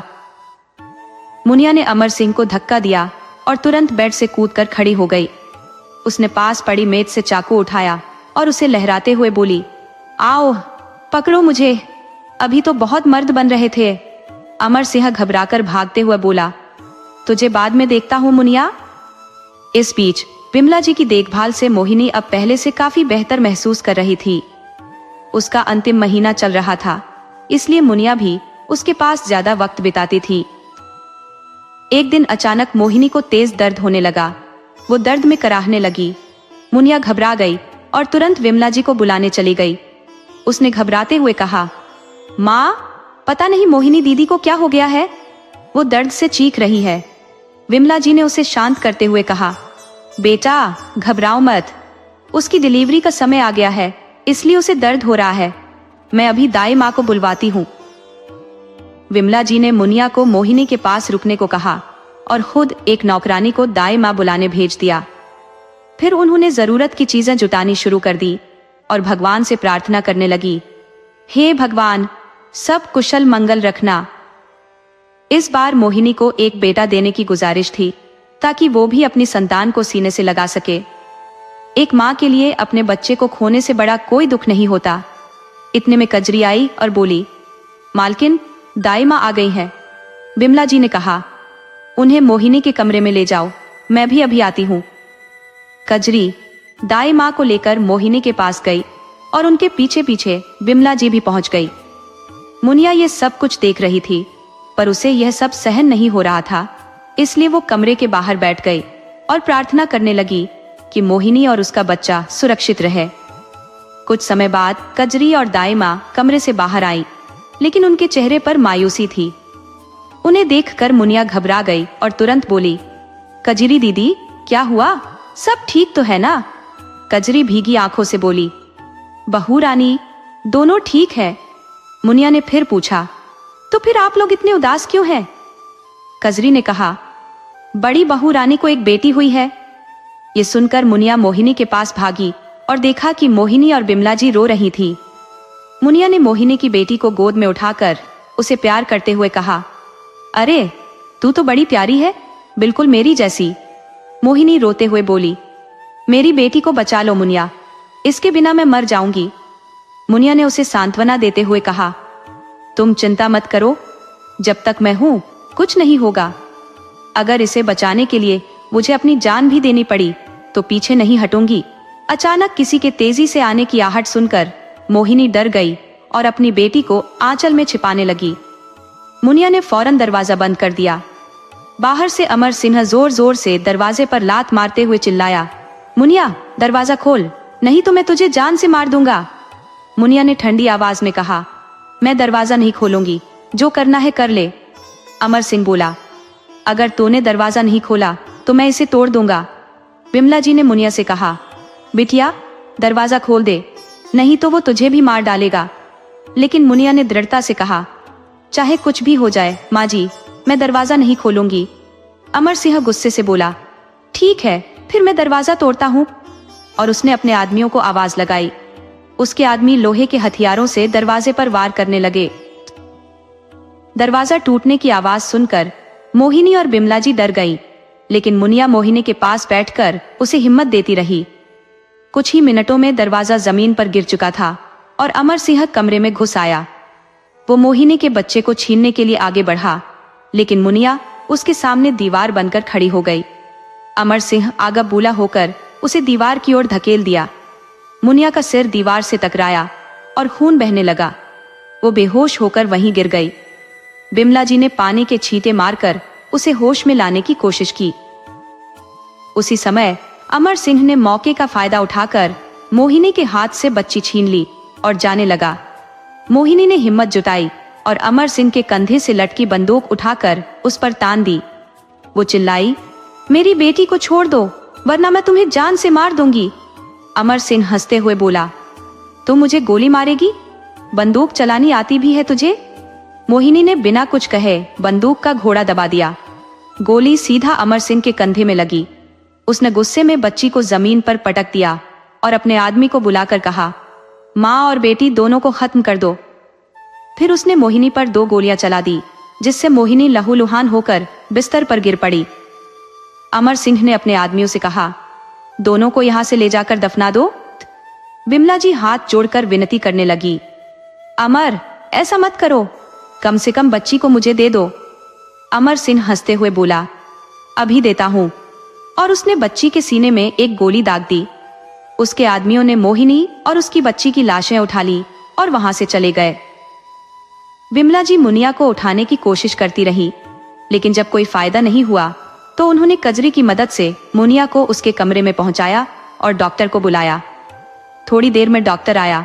उसने मुनिया का मुआयना किया और उसे एक इंजेक्शन लगाया। कुछ देर बाद मुनिया को होश आया। वो चीखते हुए बोली, मोहिनी दीदी और उनकी बेटी कहाँ है?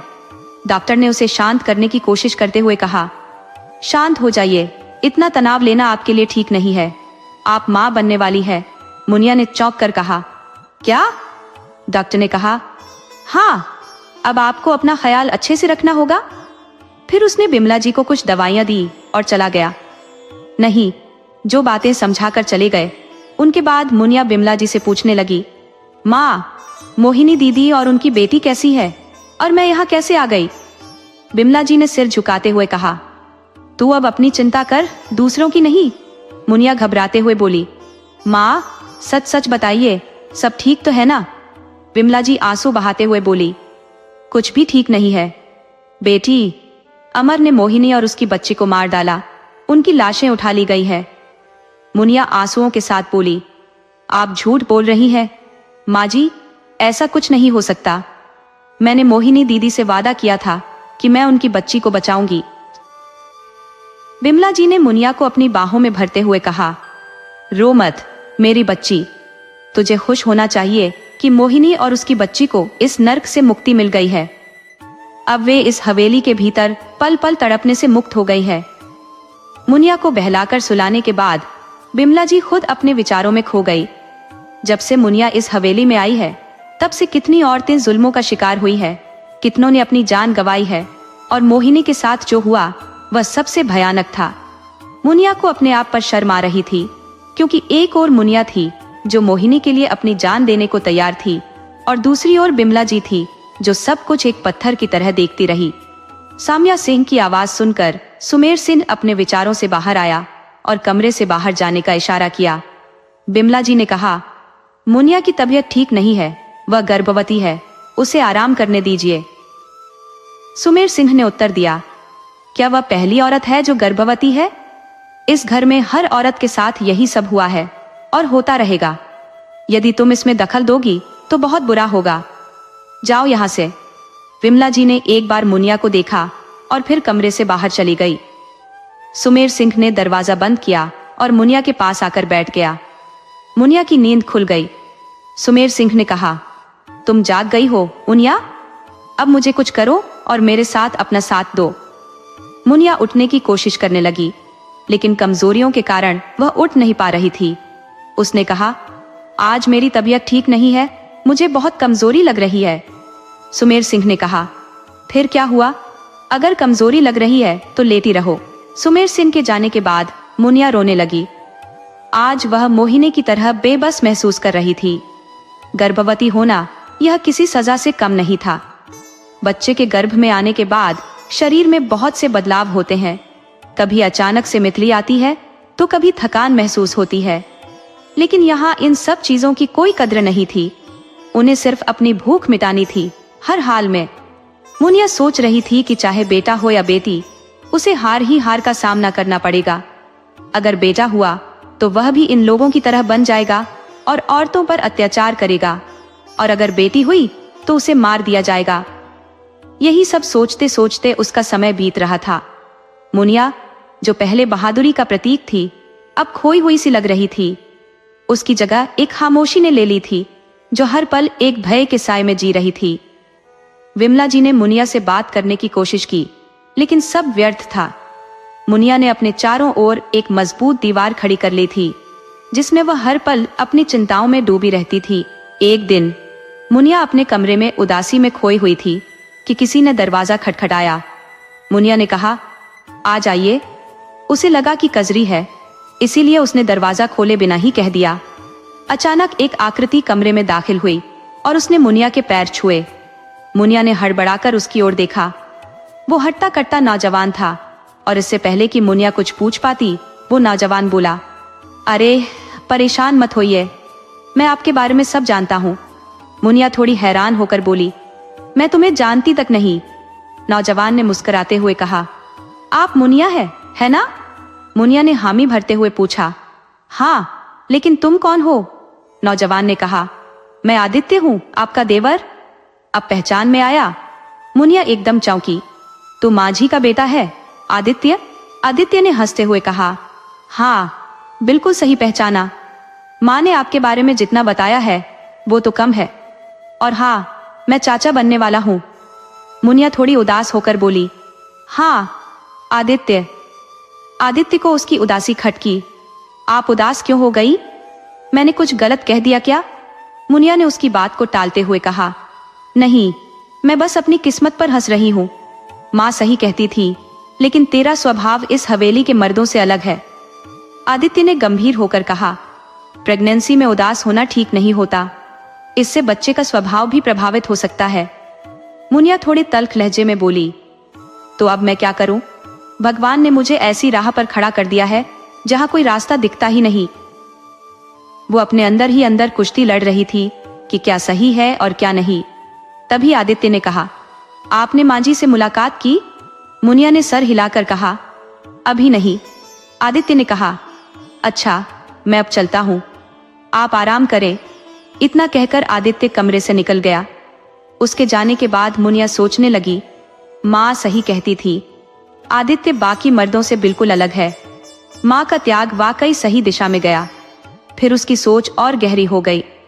मैं भी अपने बेटे को इस घर से दूर भेज दूंगी, लेकिन अगर बेटी हुई तो उसे यहाँ नहीं रखूंगी। अगर इन लोगों ने मेरी बेटी के साथ कुछ किया तो मैं अपनी जान दे दूंगी। अपने विचारों में खोई मुनिया खुद से बातें कर रही थी कि उसके भविष्य में क्या होगा और क्या नहीं होगा। इसी बीच आदित्य विमला जी के कमरे में पहुंचा और उनके पैर छुए। विमला जी उसे देखकर खुश होने की बजाय कुछ परेशान दिखी। उन्होंने अपने चेहरे पर मुस्कान लाते हुए कहा, सदा खुश रहो मेरे बच्चे, तुझे मेरी भी उम्र लग जाए। आदित्य बैठते हुए बोला, पर माँ, आपका चेहरा तो कुछ और ही कह रहा है, आप मुझे देखकर खुश नहीं लग रही है।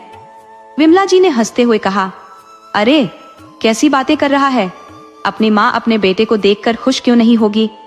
आदित्य ने थोड़ा गंभीर होकर कहा, पता नहीं, लेकिन मैंने आपका चेहरा पढ़ा तो लगा कि आपको मेरी अचानक मौजूदगी से कोई परेशानी हो रही है। विमला जी ने उसकी बात को हंसी में उड़ाते हुए कहा, अरे तू तो चेहरा पढ़ने में भी माहिर हो गया है। कुछ नहीं, मैं तो तेरे आने से बहुत खुश हूँ। आदित्य हंसते हुए बोला, अरे मुझे मत बहकाओ, मैं साइकोलॉजी की पढ़ाई कर रहा हूँ, इतना तो समझ ही लेता हूँ। वैसे बताना नहीं चाहती तो कोई बात नहीं, मैं खुद ही पता लगा लूंगा। वैसे भी मैं पूरे 2 महीने आपके साथ बिताने आया हूँ। विमला जी चौंकते हुए बोली, 2 महीने? पर तेरी पढ़ाई का क्या होगा बेटा? आदित्य ने उसे आश्वस्त किया, माँ मेरी छुट्टियां है, मैं सोचा इस बार आप लोगों के साथ वक्त बिताऊं और इस हवेली को भी ठीक से जान लूं। मेरे सभी दोस्त अपने परिवारों की बातें करते रहते हैं और मैं सिर्फ आपकी यादों में खोया रहता हूँ, इसलिए इस वक्त का भरपूर आनंद उठाने आया हूँ। और हाँ, देखूंगा कि आपने इस हवेली में कितने राज छुपा रखे हैं। विमला जी थोड़ा असहज हो गई। वो सोचने लगी, अगर आदित्य को हवेली के काले सच का पता चल गया तो क्या जवाब दूंगी? उसने बचपन से क्यों शहर में परवरिश पाई और क्यों हमने इन जमींदारों के अत्याचार को इतने साल सहा? अब वो किस किस से अकेली टकराएगी?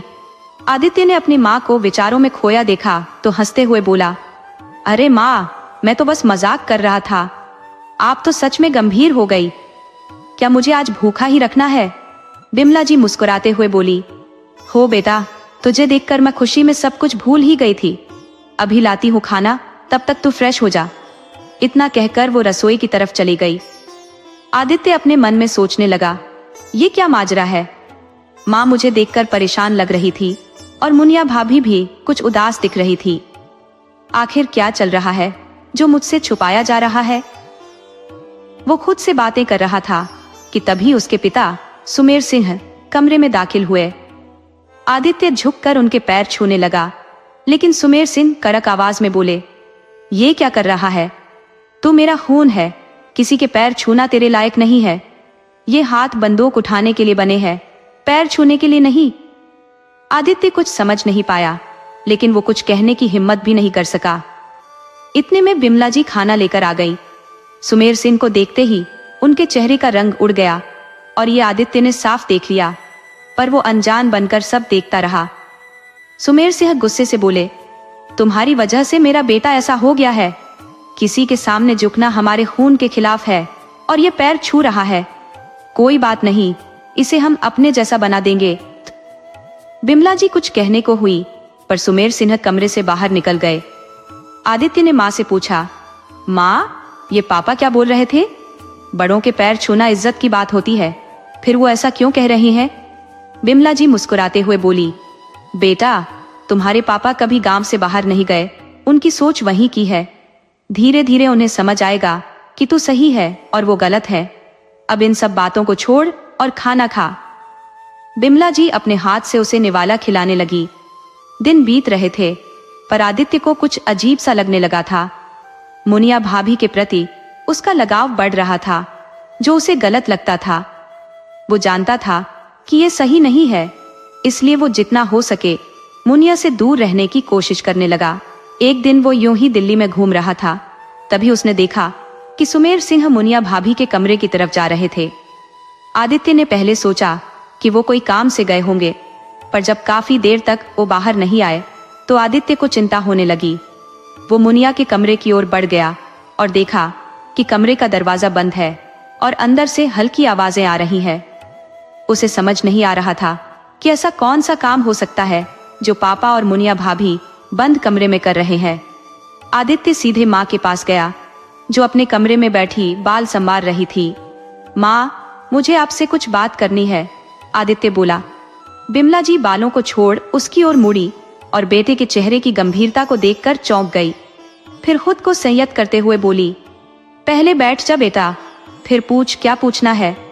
आदित्य उनकी बगल में बैठ गया और बोला, माँ, आज मैंने जो देखा है उस पर मुझे यकीन नहीं हो रहा, इसलिए आपसे कुछ पूछना चाहता हूँ। बिमला जी गंभीरता से बोली, पूछ बेटा, क्या बात है? आदित्य ने धीरे से कहा, माँ, मैंने पापा को मुनिया भाभी के कमरे में जाते देखा और उन्होंने दरवाजा बंद कर लिया।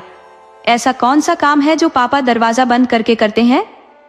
बिमला जी एक गहरी सांस लेकर बोली, बेटा, तू गलत फहमी में है, ऐसा कुछ नहीं है। आदित्य ने कहा, ठीक है माँ, इसी बात को साफ साफ कहिए। उसने बिमला जी का हाथ अपने सिर पर रखकर कहा, कृपया मेरे सिर पर हाथ रखकर सच सच बताइए। बिमला जी ने कहा, तुम बेकार की बातों में क्यों आ रहे हो? आदित्य ने उत्तर दिया, आज आप मुझे बहला नहीं सकती माँ, मुझे आपकी कसम है कि सब कुछ सच सच बताइए। मजबूरी में बिमला जी ने आदित्य को सारी सच्चाई बता दी। आदित्य ने यह सब सुनकर क्रोधित होकर कहा, मुनिया भाभी के साथ इतना कुछ हो रहा है और आप मौन है। बिमला जी ने बेबसी से कहा, बेटा, हम चुप रहने के अलावा और कर भी क्या सकते हैं? मोहिनी ने इसका विरोध किया तो उसे मौत के घाट उतार दिया गया। तेरे भाई ने भी इनसे दूरी बनाए रखी है, क्योंकि पुलिस भी इनकी चमचागिरी करती है। आदित्य ने निश्चय व्यक्त किया, मैं मुनिया भाभी को इन सब से मुक्त करके रहूंगा, भले ही इसके लिए मुझे अपनी जान दांव पर लगानी पड़े।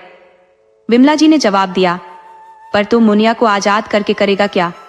वह एक बच्चे की माँ है, उसे कौन अपनाएगा, क्योंकि वह बच्चे को जन्म देने वाली है। आदित्य ने कहा, मैं मुनिया के बच्चे को अपना नाम दूंगा। माँ, मैंने उन्हें पहली बार देखे से ही पसंद किया है, दिल चाहता था कि बस उन्हें देखता रहूं उम्र भर, लेकिन भैया की पत्नी होने की सोच के चलते मैंने अपने अरमानों को दिल में ही दबा लिया।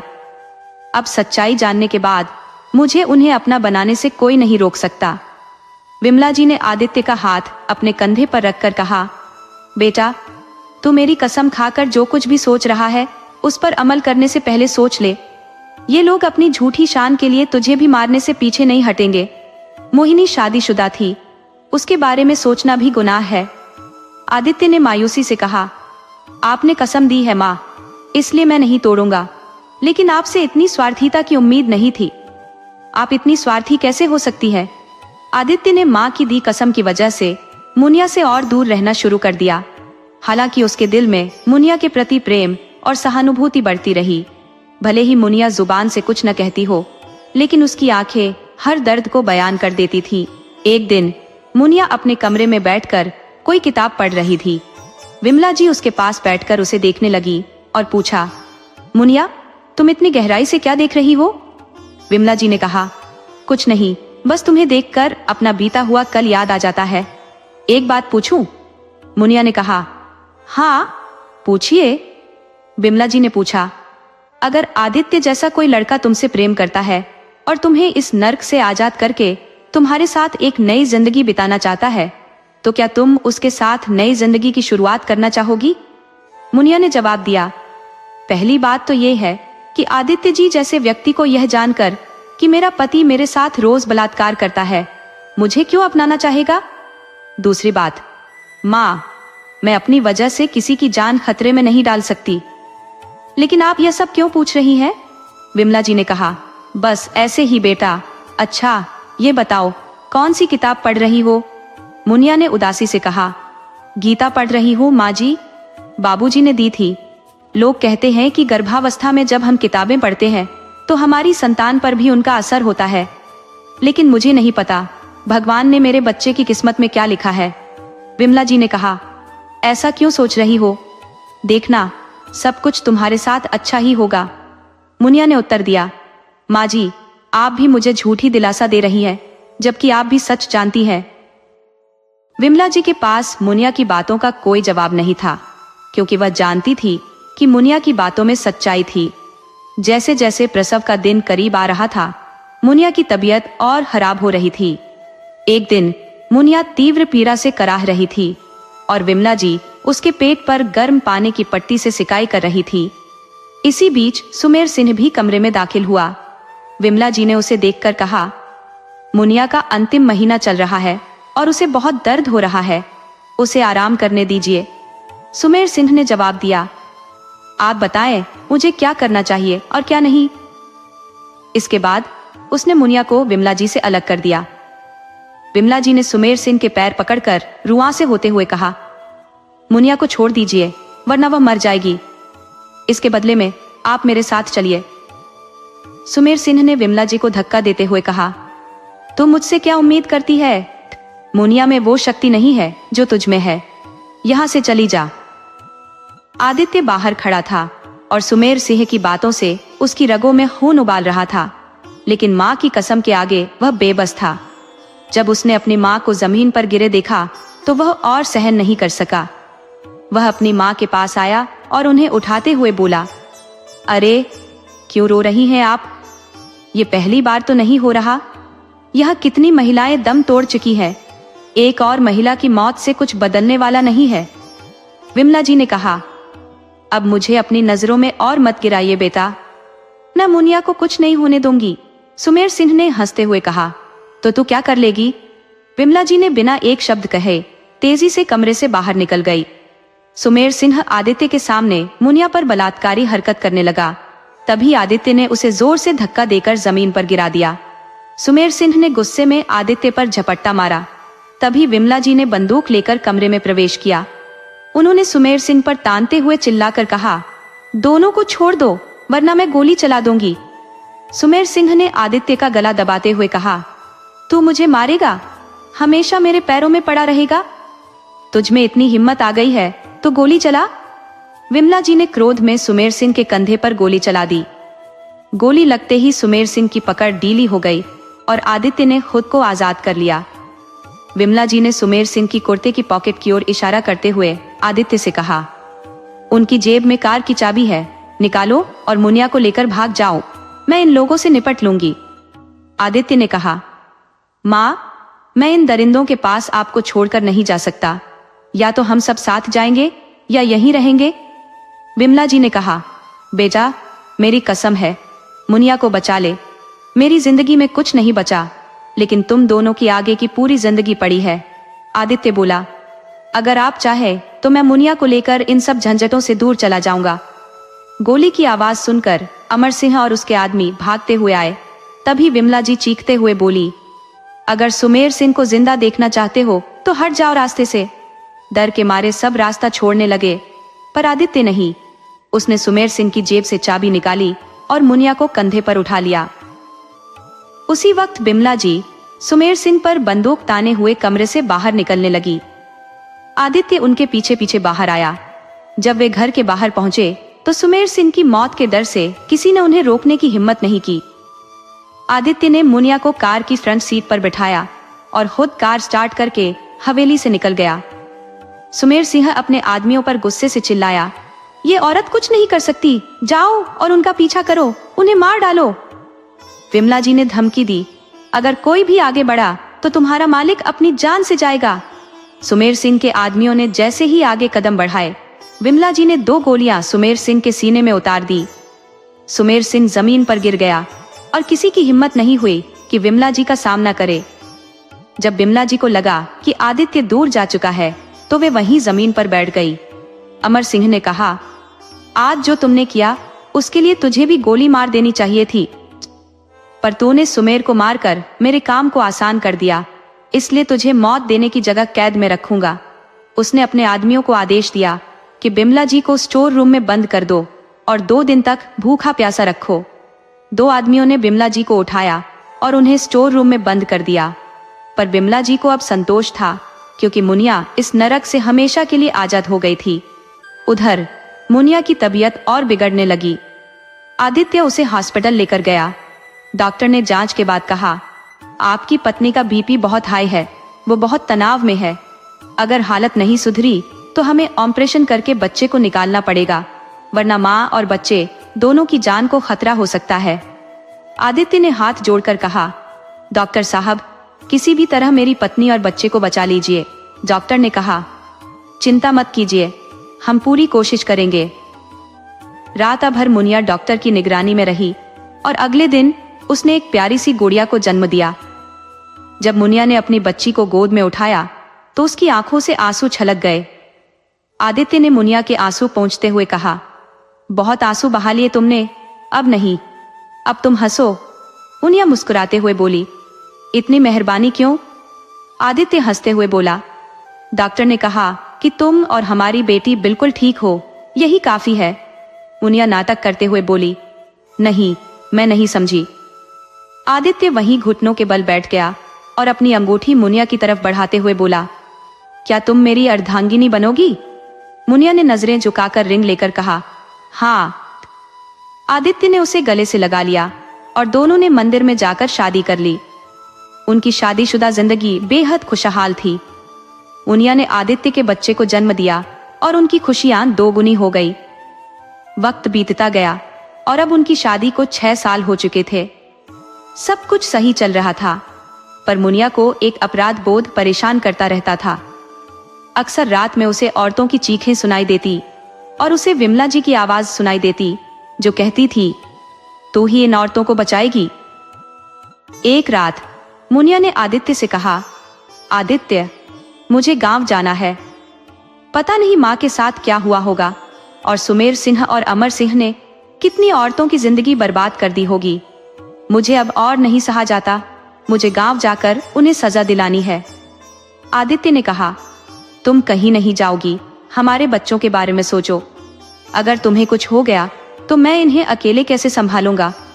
मुनिया ने आदित्य के सामने हाथ जोड़ते हुए कहा, प्लीज मुझे जाने दो, मैं अपनी रक्षा खुद कर सकती हूँ। हमारे देश में कई वीरांगनाएं जन्मी है और अगर वो देश के बारे में ना सोचती, जब वह अपने बारे में सोचती, तो क्या आज उनका नाम भी होता? उसने खुद के बारे में बहुत सोच लिया था और बहुत जी लिया था। अब उसे दोषियों को सजा दिलवानी थी। आदित्य ने कहा, अगर तुमने फैसला कर लिया है तो मैं तुम्हें नहीं रोकूंगा, लेकिन यह बताओ, तुम उन्हें सजा कैसे दिलवाओगी मुनिया? मुनिया ने कहा, इस बारे में अभी सोचा नहीं है। आदित्य ने सुझाव दिया, तुम गांव जाओगी जरूर, लेकिन सही योजना के साथ। मैं कुछ सोचता हूँ। कुछ देर बाद मुनिया ने कहा, मुझे सजा दिलाने का उपाय मिल गया है। मैं हवेली के आसपास के सभी गांवों में जाऊंगी और उन परिवारों के बारे में जानूंगी जिन्होंने अपने बेटों की शादी हवेली में की है। आदित्य ने कहा, तुम अकेली नहीं जाओगी, इसमें खतरा हो सकता है। मेरा एक भरोसेमंद साथी है, तुम उसके साथ जाओगी और हवेली के पास वाले गांव में उसकी पत्नी बनकर रहोगी। और एक बात याद रखो, हमेशा घूंघट में रहोगी ताकि कोई तुम्हें पहचान न सके।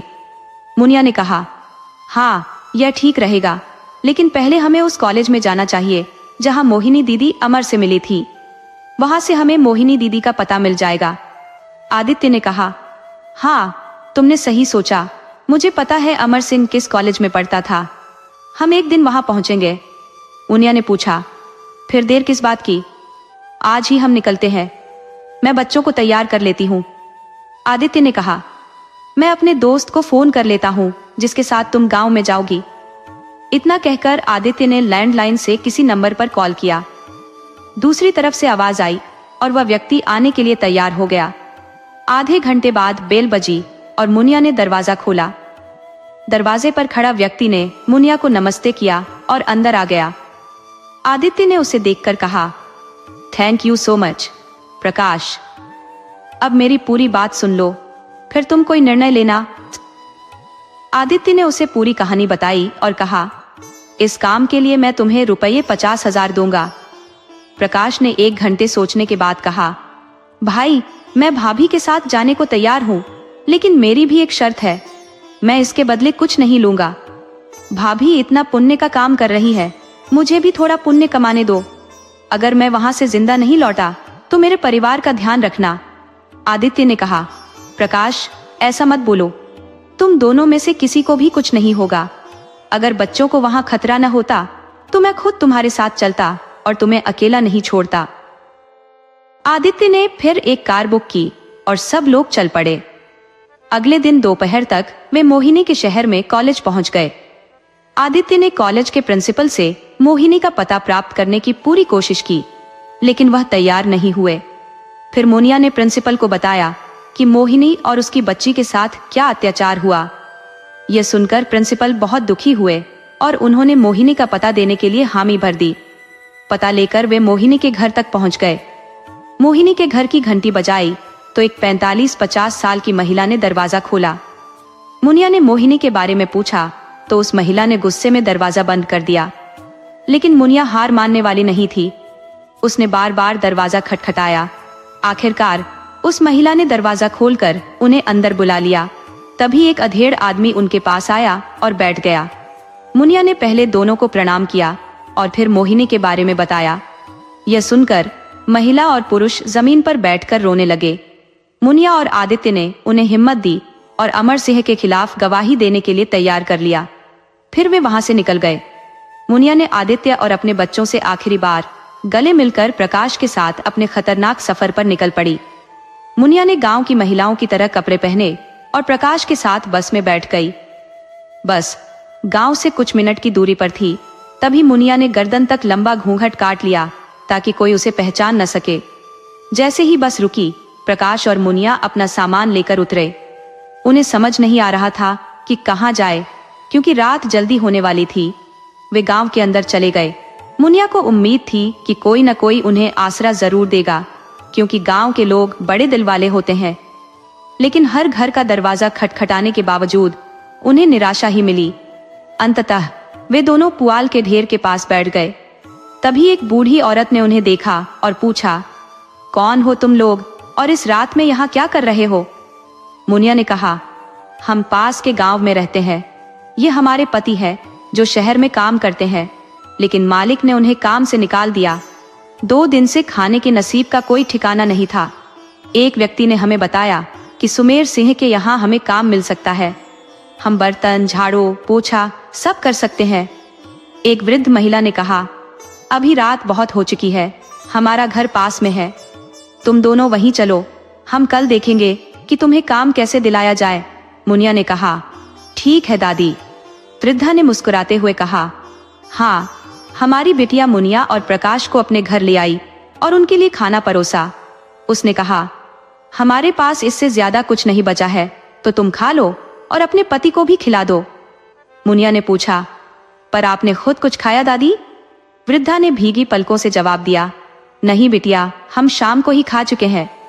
मुनिया ने कहा, आप अकेली रहती है? वृद्धा की आंखों में आंसू थे। उसने कहा, हाँ बेटा, पहले एक बेटा और एक बेटी थी।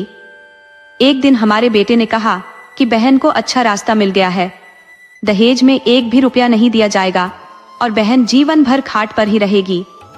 उस समय हमने मान लिया।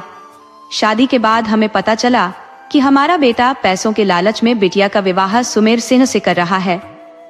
जब हमें इसका पता चला तो हमने उसे बहुत गालियां दी, लेकिन कोई फर्क नहीं पड़ा। 2 दिन बाद ही वह पैसे लेकर शहर भाग गया। हम सुमेर सिंह के पास गए, हाथ जोड़े, लेकिन उसने हमारी बेटी से मिलने नहीं दिया। अब बीते हुए 20 साल हो गए हैं। अब हमें लगता है कि हमारी बेटी जिंदा नहीं है, लेकिन यह सुनकर कि सुमेर सिंह अब इस दुनिया में नहीं है, हमारे दिल को ठंडक मिली है। मुनिया ने कहा, तो सुमेर सिंह नहीं रहा?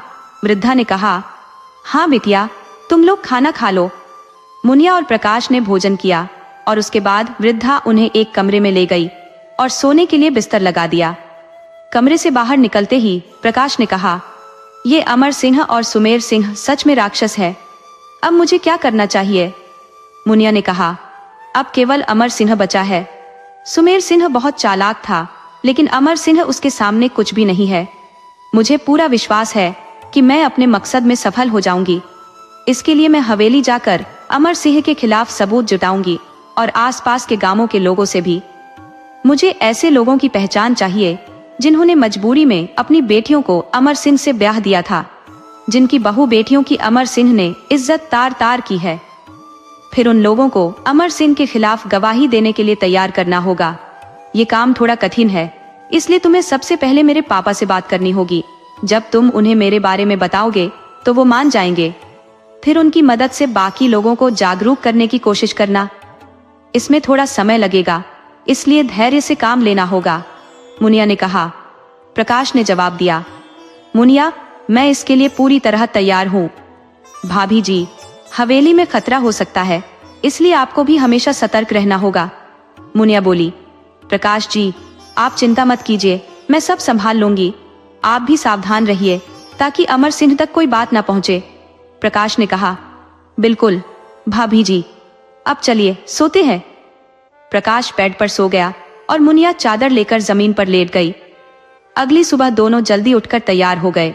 प्रकाश मुनिया के पिता से मिलने और उनसे बात करने के लिए निकल पड़ा, जबकि मुनिया एक बूढ़ी औरत की मदद से अमर सिंह की हवेली में नौकरानी बनकर घुस गई। हवेली में एक औरत ने पूछा, तुम्हारा नाम कजरी है ना, और घूंघट इतना गहरा क्यों किया हुआ है? मुनिया ने जवाब दिया, मेरा नाम ललिया है। झाड़ू, पोछा, बर्तन, कपड़े सब कर लेती हूँ। सुना है कि मालिक की नीयत ठीक नहीं, इसलिए हमने घूंघट कर रखा है। पेट की आग बुझाने के लिए तो आखिर यहाँ काम करने आना ही पड़ा। कजरी ने कहा, सबकी यही मजबूरी है, काम ठीक से करना, सफाई से। फिर कजरी ने एक 15-16 साल की लड़की की ओर इशारा करते हुए कहा, देखो, ये हमारी छोटी मालकिन है, उसके पैर छूकर आशीर्वाद लो। मुनिया ने सिर झुकाया और कहा, मालकिन तो बहुत छोटी लग रही है। कजरी बोली, तुम्हें उससे क्या लेना देना, जाकर बर्तन धो लो। मुनिया बोली, ठीक है, और किचन में जाकर बर्तन धोने लगी। धीरे धीरे मुनिया ने छोटी मालकिन से बातें करना शुरू कर दिया। छोटी मालकिन का नाम बिंदिया था और उसे मुनिया से बातें करना अच्छा लगने लगा। एक दिन मुनिया ने बिंदिया से कहा, मालकिन, आप बहुत किस्मत वाली है जो आपको ऐसा घराना मिला। हम गरीबों की तो जिंदगी कमाने में ही बीत जाती है, आराम तो हमारे नसीब में कहाँ है। बिंदिया ने कहा, मेरा नाम बिंदिया है, और जहां तक किस्मत की बात है, जब तुम इस हवेली में होने वाले अत्याचारों के बारे में जानोगी तो समझोगी कि असली किस्मत तुम्हारी है। तुम्हारा पति तुम्हारी परवाह करता है, इसलिए किस्मत वाली तो तुम हो। मुनिया बोली, तो फिर आप इसके खिलाफ कुछ करती क्यों नहीं? बिंदिया बोली, हम अकेले क्या कर सकते हैं? यहाँ कितनी औरतों के साथ बुरा हुआ है, पर जो भी आवाज उठाती है उसे अमर सिंह मार देता है। मुनिया ने पूछा, ये आपको किसने बताया? बिंदिया ने कहा, कजरी दीदी और बाकी नौकरों के मुंह से सुना है। तभी मुनिया ने अपना घूंघट उठाया और बोली, ये सब झूठ है, मैं ही मुनिया हूँ। बिंदिया आश्चर्य से बोली, ये कैसे हो सकता है? मुनिया ने कहा, ये सब अफवाह है, अमर सिंह ने लोगों को डराने के लिए फैलाई है। मैं यहाँ सिर्फ उसे सजा दिलाने आई हूँ। क्या तुम मेरा साथ दोगी? बिंदिया बोली, हम क्या कर सकते हैं? मुनिया ने समझाते हुए कहा, तुम बस पुलिस के सामने अपनी कहानी सुनाओगी, बाकी का काम मैं संभाल लूंगी।